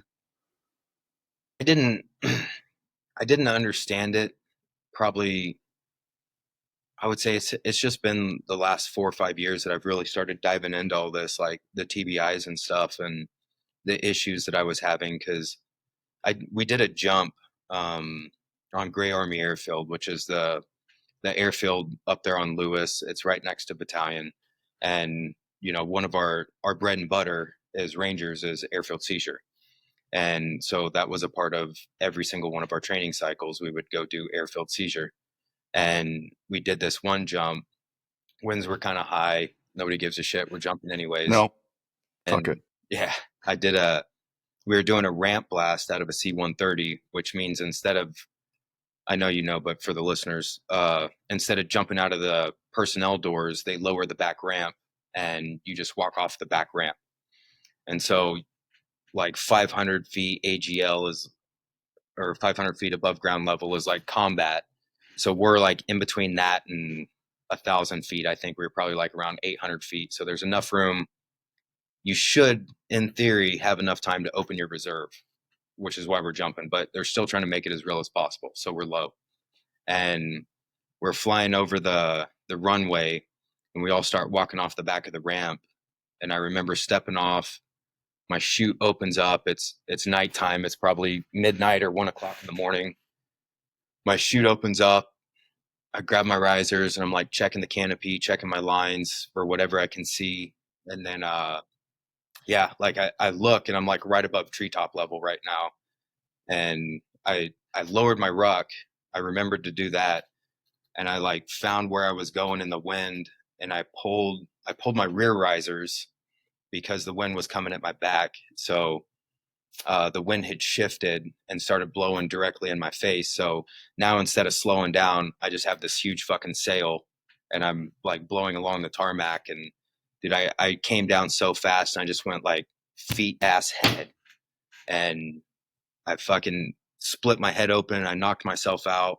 I think they said I was out for like 10 minutes. I woke up and there was like a bunch of PJs, the battalion surgeon, medics. They're like all around me. And like I was out for so long because I landed at one end of the runway, but my chute kept catching air and it was like dragging me up to the CCP. And so they saw me as I'm like getting drug up there, and they run out there, and yeah, my head split open. I got blood running down the back of my head, and they just loaded me up and run me to Madigan. And I spent like 3 days in the hospital at Madigan, and that was like my personality changed. You know, I was living off base at this time. Like my room was spotless. I knew where all my stuff was. Like I was very dedicated to the life of being a good ranger. And after that it like changed, you know, like I was forgetting stuff. I didn't know where I was putting stuff. I was showing up late to work, and I didn't understand why it was happening. It was just like weird one-offs to me at the time. And so like fast forward, you know, getting blown up, and you know that was probably the most serious head injury. But fast forward into this, like I wasn't realizing all this other stuff, like, you know, the fatigue, the brain fog, all this stuff that was going on. And I mean, you see it with all sorts of guys, especially over there. You know, some dudes have done 20 fucking years and, you know, 15, 16 deployments, and they're just getting rocked constantly. And that's what we were saying earlier, is like you just get comfortable with it. You get comfortable being that uncomfortable, and you don't realize like how far you've slid on this scale of, this is 100% healthy, this is where I'm at now. But I'd been at that point for so long that it was just kind of like, yeah, it's normal now. You know, I know that I'm going to forget words. I know that, you know, I wake up and I don't think clear, or, you know, I'm tired at 2 in the afternoon for no fucking reason whatsoever. And, um, so yeah, like getting into the contracting stuff, it was just kind of like, it was there for me. It wasn't nearly as intense as far as like all the stuff we were doing. And so you're not like re-injuring anything necessarily. Like sometimes something might happen, but for the most part, you don't have to worry about TBIs on a like day-to-day basis. It would be like a serious accident, you know, something happened and now we're looking at it. But yeah, at that point I was just kind of like along for the ride. It wasn't until, I don't know, 3, 4 years ago that I really started like looking into my brain, what was wrong with it, how I was acting different, how I was responding to people, how I was thinking and all that. And then on top of that, learning that yes, there's also a fucking path to recovery too, of fixing all that. Yeah. Where's imposter syndrome fit into you in that timeline? Oh man, that is a great question. Um, Probably right when I got out. Of Uh, which one? no, let me back up. I was gonna say right when I got out of the army, but I think even while I was still in, there's like the doubt of, I'm faking it in here and they just haven't caught on yet. And you're, I don't know if SF is different, but like in battalion, everything is a competition. And it was like you show up and you give it 100% every single day. There's no days where it's, you know, take it easy today. It's you show up and it's everything you have. And it wasn't like constant or anything, but there was just like that, oh shit, I can't believe I made it through that, like that was close. One more mile, I don't know if I would have made it, and it didn't matter the distance or the time or anything. You're just going, and you keep making it through. And then once I got out, it felt uh, not fake. That's not the right word, but like not real. Unworthy. Yeah, Yeah. like what everything that had happened kind of like wasn't real, and you don't have anybody to talk to anymore about it, and you don't go out and brag about it to whoever you're with or anything like that. It was just, I think that's where that loss of identity and loss of purpose comes in, trying to figure out who you are now.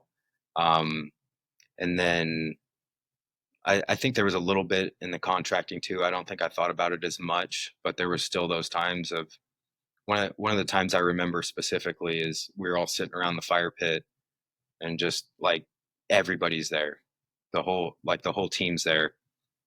And I remember sitting around looking at the fire pit, like just looking at everybody, and who they were, who their background was, and I was like, man, there's like so much like life experience in this circle, but there's like so much fucking combat experience in this circle. And it like blew my mind. And that was one of those times where I was like, damn, dude, I don't know if I should be sitting here right now. Like, you got the most elite everybody, sergeant majors, fucking dude that was in Panama, like just incredible stories. And that was one of those times where, you kind of second guess yourself and who you are, and just, I mean, like sitting there with legends, fucking giants. It's it's crazy, isn't it? I had a problem with it for a while, like a while, and then I realized that nobody fucking cares. Like nobody gives a shit. Like as long as you're not a douchebag, right? And like I can sit around the fire now and listen to people's stories or talk to people on here and hear their stories and stuff and not be affected by it.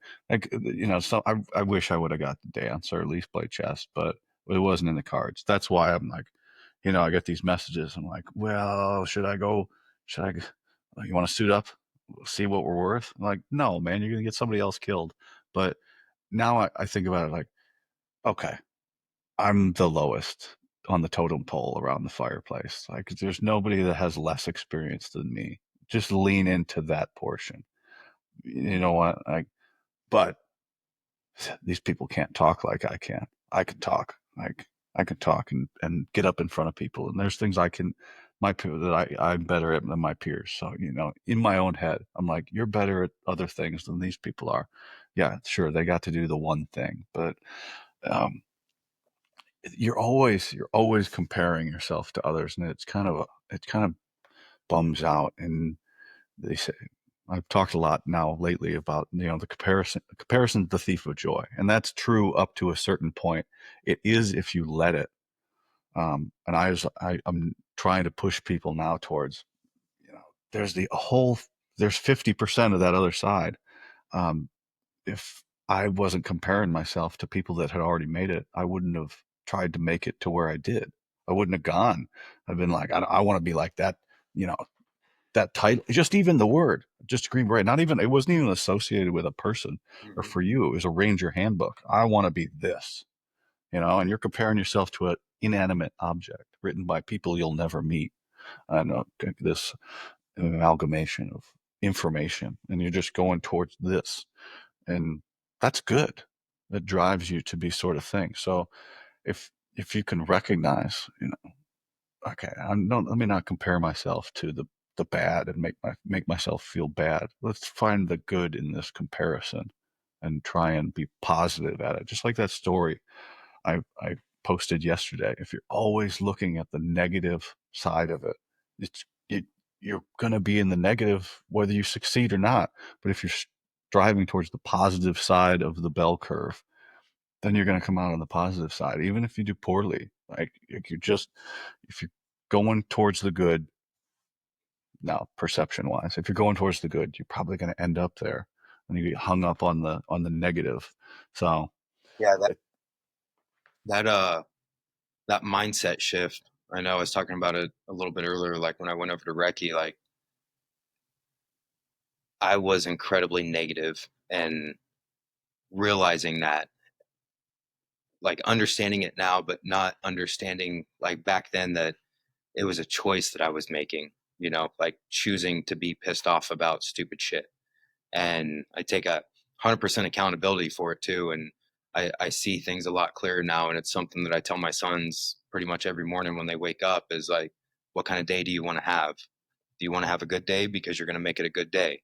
If you want to have a bad day, you're going to make it a bad day. But that choice is totally yours. And that really hit home whenever I quit drinking. Of like, you know, I I can sit here and feel bad about myself and feel sorry for myself and throw a big fucking pity party, or I can choose to be this other person. It's a reinvention of who you are, but this other version of me, he's happy, he's healthy, he's successful, he's positive. He uses his experiences for good and not as an excuse to be a piece of shit, but to do something better with his life. And it's something that comes up all the time when I talk to veterans of, some guys fucking going through it and it's like, well, you don't get it. And he's like, yeah, I do get it. 100% I fucking get it. You're injured, you're broke down, you got these war stories or whatever it is. You're choosing to either make it an excuse and live with a victim mentality, or you're using it as fuel for your fire to go do whatever it is you want to do next. Hey, this happened to me, here's why I can do this, or hey, this happened to me, here's why I can't do this. do you think jumping right into the contracting was you still trying to accomplish something that you weren't getting from Ranger Battalion, or was it just a job?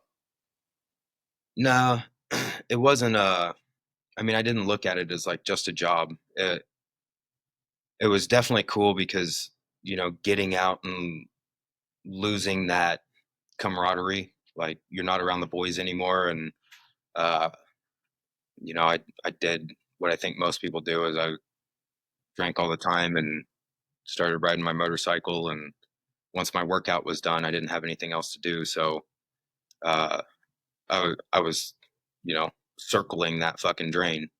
And i I wanted to go. So I was very excited when I got that opportunity. And I wanted to show up and I wanted to do good. And it was that like it was a good chapter of my life, or 10 chapters or whatever of my life, of being able to step away and like detach, but then I can still go back overseas and see my friends and do a job that's related, and still get that sense of satisfaction and fulfillment and brotherhood too.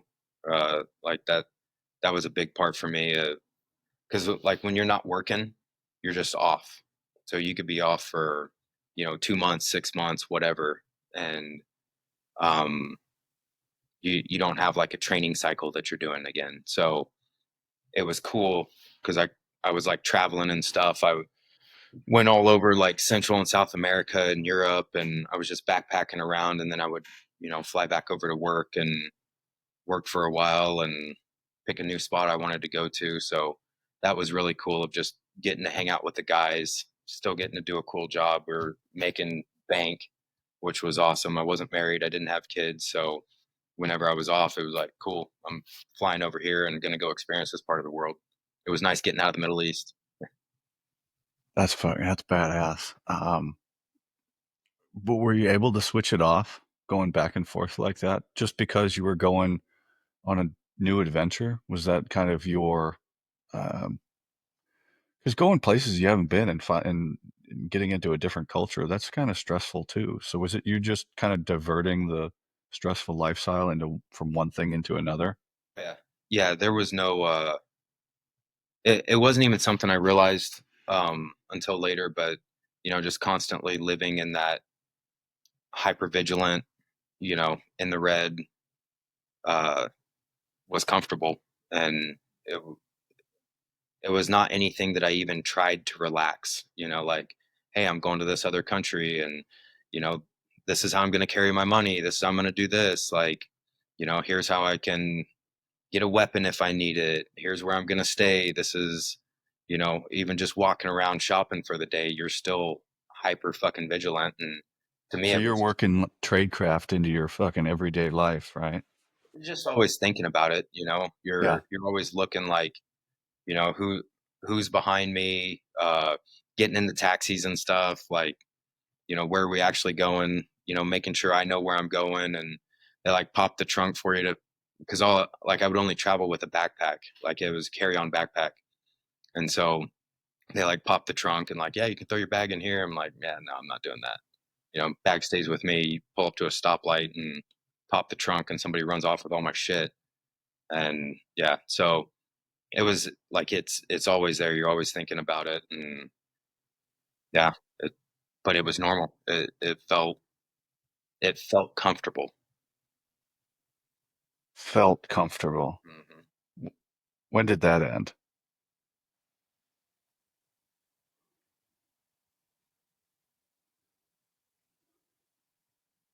I think I started recognizing it more and more, probably like last year. Of because we live in a really safe area. Our town is very safe, all that, but still like hyper vigilant up here. And then just kind of like questioning why I was like that. And I can't say that I was really shutting it off, but then when I went to the brain clinic in January, they were able to explain it to me in a way of like, you're maxing out your nervous system. Like you're already drained from what you did, like your cortisol levels, you've had so many adrenaline dumps and all this stuff. Like your body is like exhausted from living like this. But again, it had become so comfortable that I'm just like, that's normal to me. Relaxing was uncomfortable. And now just trying to recognize like, you can't keep your body in this state all the time. You have to find a safe place, let your guard down. As hippie as it sounds, like go fucking meditate, go for a fucking walk out in the woods, something so you can let your body relax and reset, because just staying up late and doing all that and getting up early and going to hit the gym and, always paying attention to everything that's going on around you. That's exhausting, like mentally, physically. Uh, your whole system is just running in the red all the time. And if you did that, you wouldn't do that to your car. You don't floor it everywhere you go, or you're gonna blow something eventually. So yeah, it's been, I would say, fairly recently that I've tried to shut that off. How open were you to these people telling you these things, right? Because they, you've only seen you before. These people have seen you 1,000 times. So were you able to recognize that this person probably knows what they're talking about and I don't? You talking about the doctors? Yeah. Yeah. Um, like going to the VA and stuff when I first got out, I tried to avoid it as much as possible. They offered me the fucking VA cocktail of pills. I said no. I got it. I stood up and walked out of one of my doctor's appointments because I was there for one reason, and this dude would not stop pushing antidepressants on me. And I'm like, yeah, okay, got it. That's not why I'm here. I'm here for this. And he's like, well, yeah, but we got these. Like, you can just take them and try them out, and if you like them. And I ended up just getting up and walking out, and I didn't want to go back and try to find help from anyone because that was what I got every single time. It always felt like there was an angle they were trying to work on you, like, how many guns do you own? And I was like, well, what the fuck does that matter? Like, I'm here for a doctor's appointment. And then the antidepressant thing, and I had, a friend, he got hooked on all those pills, and he ended up killing himself. And he killed himself after he got off of them. He didn't want to keep living like that, and I think he was off for like a year and then ended up killing himself because of, I mean, I blame it on the pills. um yeah, I think just all the damage that shit caused. So I didn't want any part of it, and trying to figure out my own way through it of like I'm going to read, I'm going to eat healthy, I'm going to exercise, and just be more positive, think more positive, start asking questions about where these negative thoughts are coming from and why I'm thinking them and why I'm saying them, and slowly changing that, which took about a year of like actively working on it. And then by the time I actually made it to the brain clinic, I was pretty open to this because I had been working on it for years before, the years leading up to it. And so the stuff they were saying, I knew some of it, um, not at the level that they knew it. And just the kind of care that they gave was completely different than anything I had ever experienced. It was, you know, they're they're talking to you like using your first name, like, hey, we got you, like, here you go, we're gonna do Did this. you say the name of this organ? I don't know if you said it or you can say it. What's the name of this place? I don't think I have. It's called a Resiliency Brain Clinic, and Defenders of Freedom are the ones that sent me down there. Um, all of them, every single person involved with that was absolutely incredible. Defenders of Freedom, I could be messing this up, but I'm pretty sure it's just a nonprofit, and they sponsor guys like us to go down there to the brain clinic. And the amount of success that they're having with it is absolutely incredible. I got referred by Cody, and he had gone down there, and like he told me about it. It's so good, you need to go. And I think I still put it off for like a year, and then finally I was like, all right, fuck it, man, I'll go. Like, I don't think I'm that bad, but I'll go. And dude, that 2 weeks there was such such a huge noticeable difference. And I was there with four other guys. There was five of us total going through in that group. There was like SF Sergeant Major, uh, EOD guy, regular Army dude, Marine Force Recon dude. Like, it was just everybody was there, right? And we would get together every night and go out for dinner. And it was almost immediately, everyone was like, dude, I already feel better. Like, I'm noticing this is going away. I'm sleeping better. Like, my roommate there, um, regular Army guy, deployed to Afghanistan, got pretty fucked up over there. Absolutely awesome guy, but he hadn't slept through the night in years. Like, he's like, I cannot sleep through the night. I wake up like 3 in the morning, drenched in sweat. I have to go change my clothes, like, calm back down. Then he could lay back down and go back to sleep for a couple more hours. And he's like he was at the point where he's running like 20 miles a day, trying to just like run that anxious energy out. And down there, like, I think it was within the first couple of days, we got up that morning to go, and he's like, dude, I slept through the whole night last night. He's like, my shirt was dry, my bed was dry, I didn't sweat through, you know, the mattress. He's like, yeah, it's fucking crazy. And everybody walked out of there with, completely changed, feeling better, thinking clearer. I was struggling a lot with like the brain fog and, forgetting what I was saying, like mid sentence or before I even started to talk, I would forget what I was saying, and, struggling with my words. And dude, by the time I left there, I felt like I was like 20 years old again, just sharp and quick. My memory was back, and yeah, incredible. What and they fly you down. Where are you all meeting up at? Where's this place at? It's in, I'm going to say this wrong, so sorry for everyone in Texas who's about to get pissed off, but Coppell, Texas, right outside of Dallas. Okay, yeah, that might be correct. I don't know. Yeah. Um, I hope it gets people to comment in the comments. I need more comments on my videos if you're listening. But yeah, I mean, I mean, what specifically? You're not sitting around the fire singing "Kumbaya," right? No, no.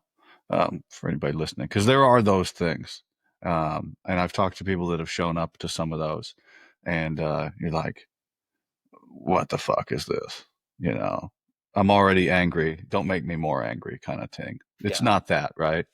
No, this is very professional, and I think it's a little bit more on the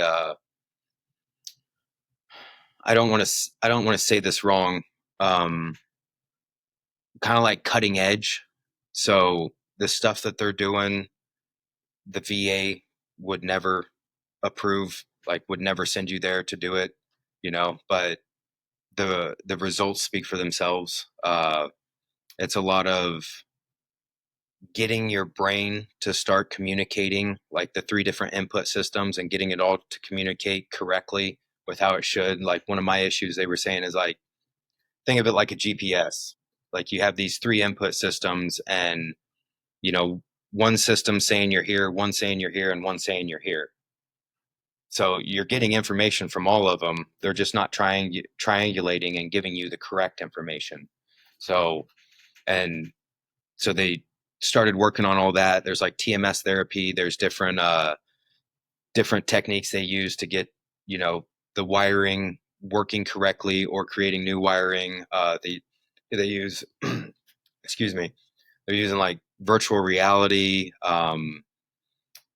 detoxing. We did IVs, NAD, ozone, just all this like great stuff that most doctors would never send you to.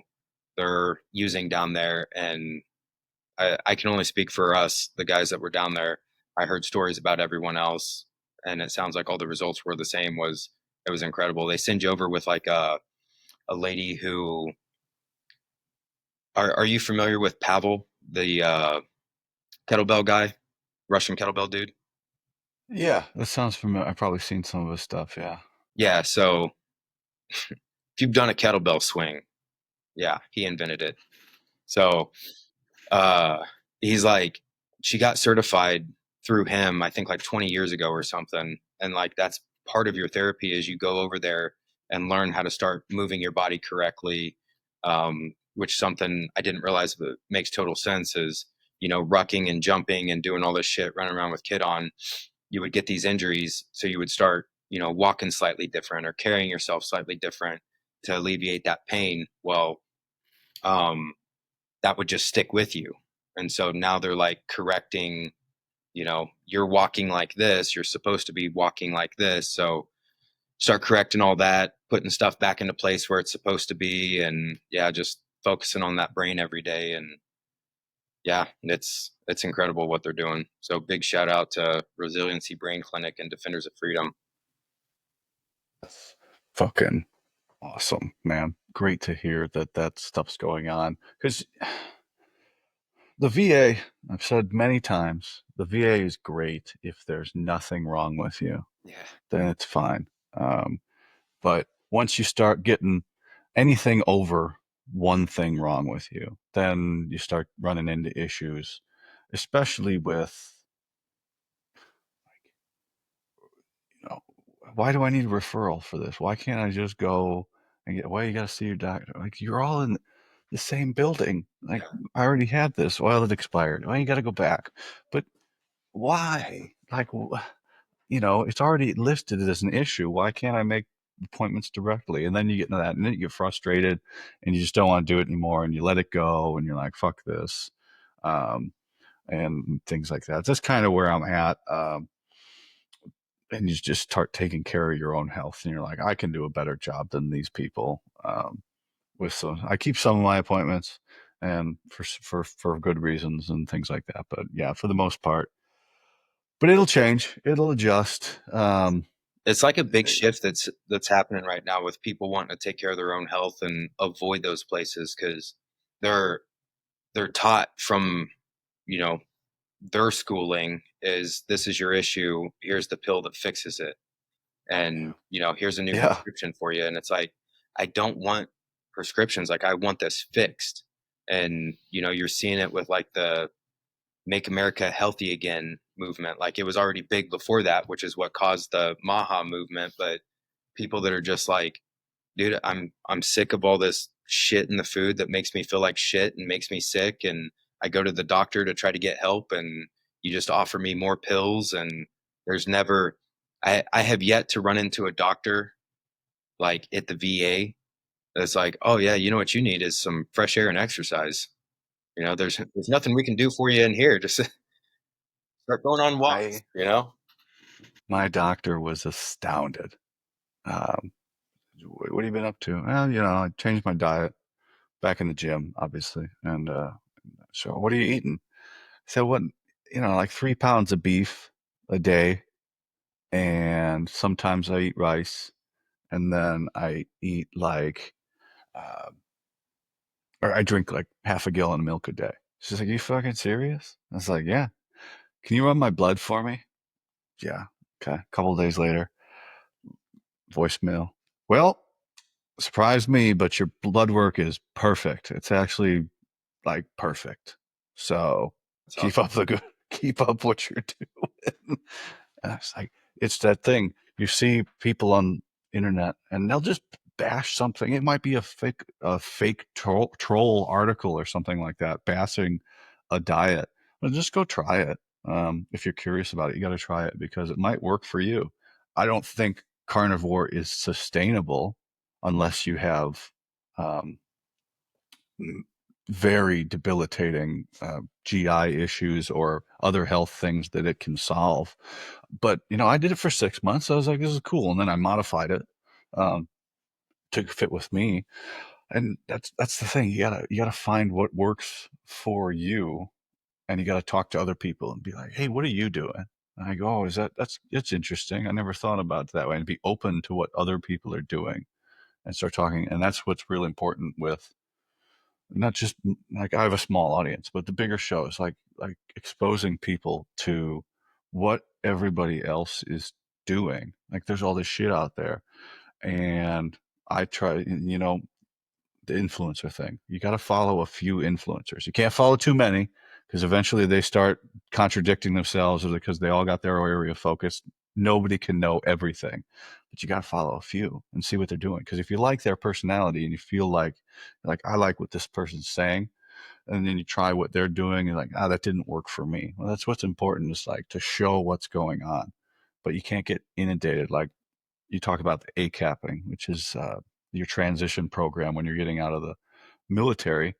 I had to do the medical retirement one, and it was a week or 2 weeks of just them telling about how resume, which they didn't even know how to write a resume. And you're right, the LinkedIn of that. And, but all these programs about what you can do when you get out, just brochure after brochure and program. There were so many of them that I was like, I don't fucking know Yeah, I'm not what gonna to go home do. and read all this shit.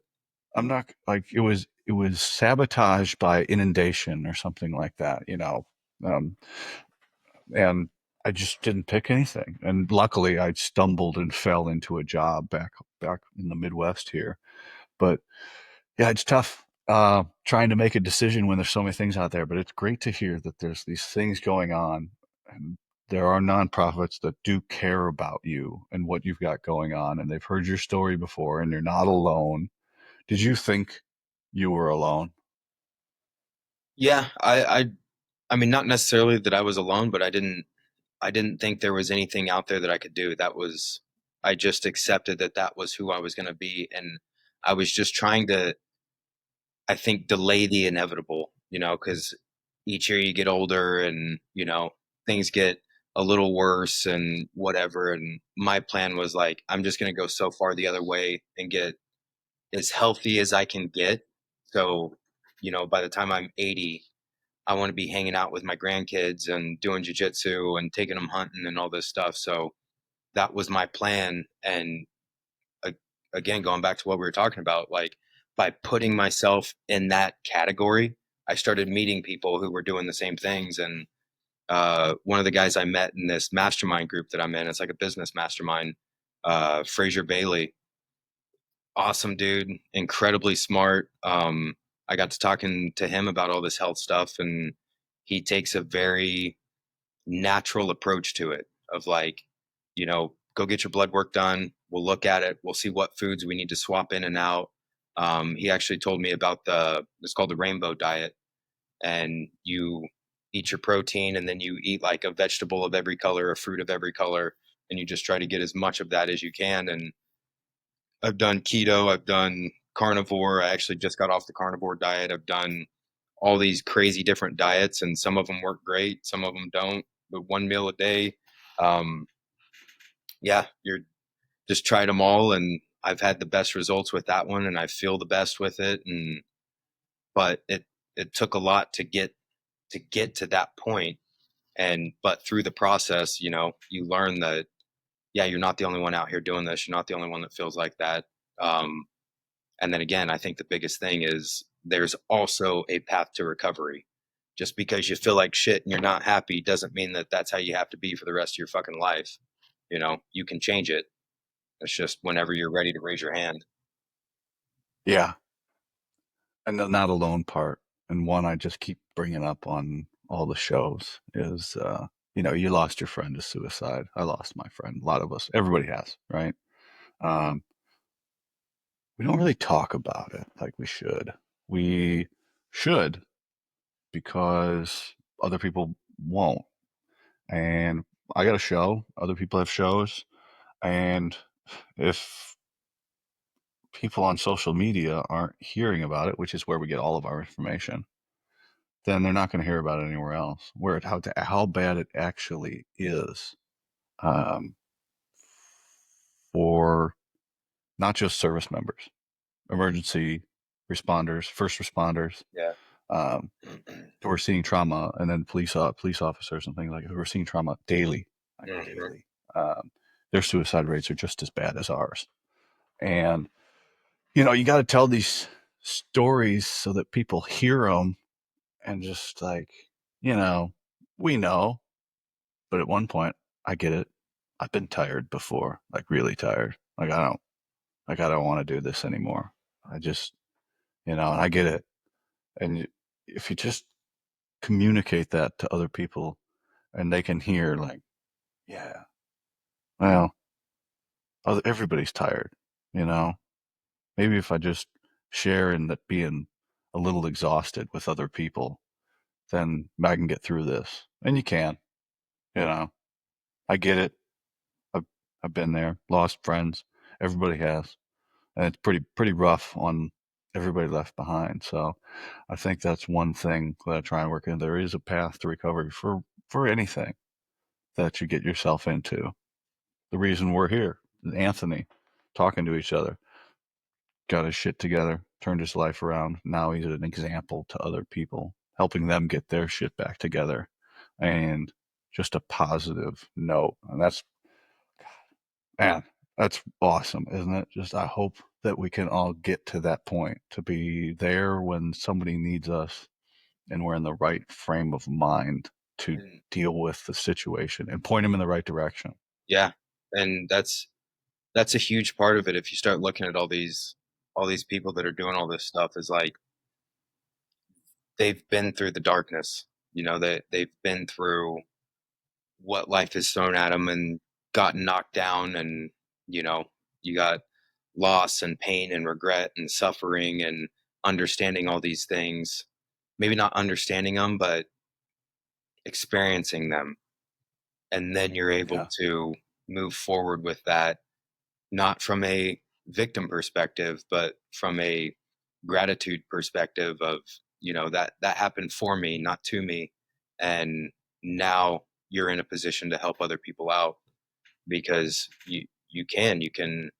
you can understand exactly what they're saying, you know, like, yeah, brother, I get it. I've been there too. You know, this is what I did, and I felt the same things and I was thinking the same way, and this is what I started doing to turn it around. And just like what we were talking about with the diets, like maybe everything that I did isn't for you. Maybe one thing is, you know, and then talking to you, take one thing that you're doing and they build their own little routine, and you know, you climb back out of it. But and then you move forward, and you have now gone through that. I hate to call it a rite of passage, but man, it is a fact of life that shit is going to get hard, and you cannot sit down and, you know, self-select, put your fucking ruck down and say, okay, I quit. This is as far as I'm going. Like that is life. That is the life experience. It's not easy. It's not a great day every single day, and you know, unicorns and butterflies flying around you. it's hard, and even good days are hard. You know, you don't realize it was a good day until years later, but that's yeah, that's that's life, and that's how you learn and get better and grow, and that's how you turn around and help the person behind you. It's because you've already fucking been through that. So what's in the future for TJ White and Wooby Hoodie? What's the what's the path? Maybe not the goal, but what's the path to get where you're going look like? Keep going, man. We're we're still building and growing Wooby Hoodie. I thought, you know, years ago we would have peaked, but I'm starting to see that I don't know what the end is going to be for Wooby Hoodie, because we just keep moving forward, and we're seeing a lot of growth. So I'm still enjoying it. I want to keep doing this for as long as it takes till it stops becoming fun. Um, yeah, I got two boys. They're 5. That's my focus, my family. Um, Being with my wife and just taking those two out, and like I said, we're doing jujitsu and we're going fishing now. They love to go camping. We're shooting guns. Like they're getting to that really fun age. Shit, man, just Saturday and took them out. We were catching bullfrogs. I showed them how to catch bullfrogs for the first time. Uh, my other son, Liam, the youngest, you know, he's 18 minutes younger, but we were out catching bullfrogs, and he fell in the pond. It was like 10:30 at night, and yeah, just an awesome experience, and that's what I'm focused on. I'd like to travel around and, you know, show them some of the stuff that I've seen and the places that I've been to, and yeah, just spend as much time as I can with my family and keep staying healthy, keep trying to get healthier, because I want to be here as long as I can. I don't want to fucking spend the last 10, 20 years of my life sick or in a hospital. So it's it's pretty simple, I think now. Enjoy the family and get healthy and grow the business. Fuck yeah, man. Well, it sounds like you're fucking well on your way. And where? Only if I ask you, where are you guys out of? Are you guys North Idaho. northern Idaho, Yeah. like in the little skinny part? Yep. Clear up there, north of Coeur So d'Alene. you didn't leave. You didn't go too far from base. No. Do you still do anything with Second Bat every once in a while, or anything, or any reunions, or Yeah, they just any of had that? their 50th anniversary in October. So I loaded up the boys and the wife, and we drove out there and spent the week out there and got to meet everyone, got to introduce everyone to my family, and you know, you got to walk around inside battalion. It was really cool what they did. I wasn't expecting it to go that well, but yeah, they did really good. They had like Humvees out, you know, the kids could play on, and they had the guns mounted. They were doing live demonstrations like with the dogs and, you know, fast rope. They had a stress shoot. Like every day there was something cool to do, and you know, the kids had a blast, and I got to see everyone again, and yeah, it was really cool. That's fun. That's cool. Um, things pretty much the same there on the compound, or did everything change a lot? It's totally different. Yeah, they were tearing down the Is it? barracks when I was leaving, and building the new barracks, and now it's like a whole new compound. So yeah, it was different. Got all that deployment money, or that government that's now starting to run out now. The government's going to want it back. Um, I remember my wife. She got to go to I guess it was a family day. I was somewhere for some treatment or something like that. I just wasn't around, so I called the boys. I was like, "Hey, go get my wife, bring her to family day." And she's like, "Well, I don't know what I'm gonna be doing." I was like, you're gonna have fun." And she's Yeah, out there shooting machine guns and shit and all those stuff. And she's sending it back to her family in South Africa. She's like, "What the fuck's going on in America?" And it's like, it's a fucking ball out here, you it's know. a Tuesday. It's just a normal Tuesday here in at Fort Lewis, Washington. Well, fuck, man, I really enjoyed talking to you. I got 5 questions that I ask everybody, and then I'll cut you loose. What is your response to thank you for your service? Thank you. It was my honor. I say that too. It really was an honor. What is the one characteristic that sets operators apart from the conventional forces? I think just mindset, man. I don't think anybody, I mean, nobody there has anything extra or special about them. It's just you get you get a large group of guys together, and out of that group, you're going to have a very small portion of them that are just, I don't know, too dumb, too proud, too whatever it is to fucking quit, and they're just determined to succeed at whatever they do, and that's it. And you just those guys step up and they just want to do something else. They want to do more and be successful. It's not a dig on anyone else. It's just a choice. What's the one moment of your career that you wish you could go back and relive or redo, and it wouldn't change where you are now? Probably when I finish contracting. Um, I wish I would have spoke my mind a little bit more before I left. No, I have to leave that one kind of vague. I gotcha. What is the best piece of advice that you received during your career? Best piece of advice I got in my career, man. I have this I have this memory of my squad leader yelling, and it was right, wrong, or indifferent. Make a fucking decision. And at the time, I wouldn't have said that was the best piece of advice that I would have received, but I think about that all the time with what we're doing now in the business and raising kids and all this other stuff. And it's, yeah, right, wrong, or indifferent. Make a decision and keep moving. You know, don't stop. Don't get hung up on the bullshit. Make a decision. Figure it out. If it's the wrong one, cool. You can adjust off that because you know it was wrong. If it was the right one, awesome. Keep going. You made the right one. Swan man, what were you afraid of then, and what are you afraid of now?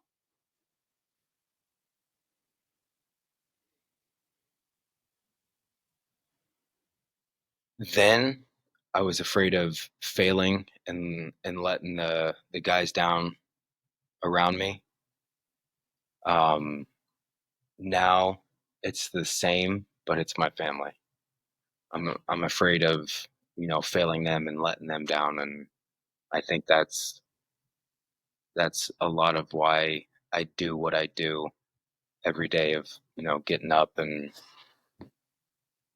exercising and making sure that I'm healthy. I'm positive. I'm going to be a good influence on them. I'm showing them by what I'm doing, not by what I'm saying, and making sure that for these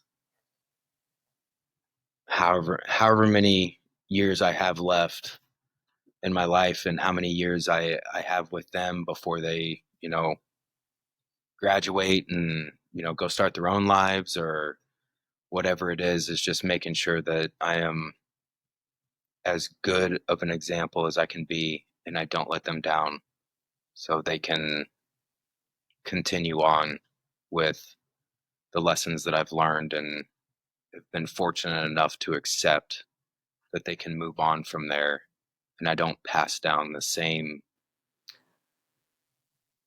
trauma that I got. Yeah, it seems that last question there, that's popular, those two. It's all we're just afraid of failing.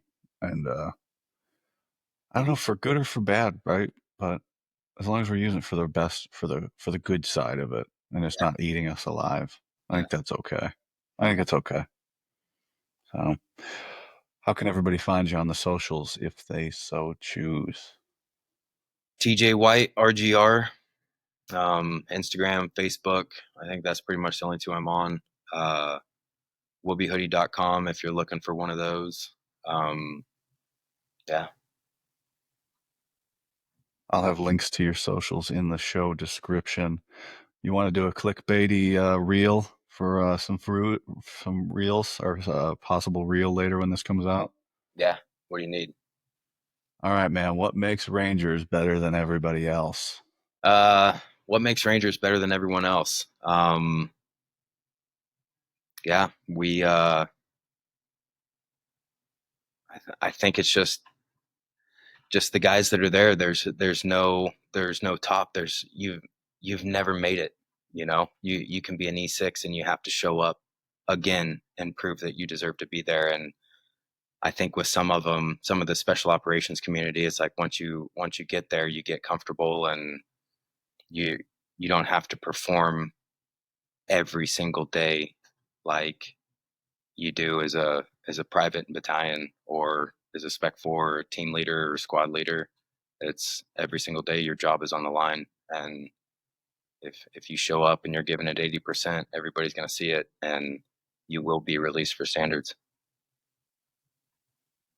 That's definitely what I've heard from every Ranger that's been on my show. So I get to talk to everybody else. But Yeah, when you're in, you don't get to talk to everybody. yeah. Like I told if you're in a regular unit in a regular army, you think you're in the greatest unit because that's what your first sergeant is telling you, and then you get out of there and you're like, oh fuck, they were lying to me.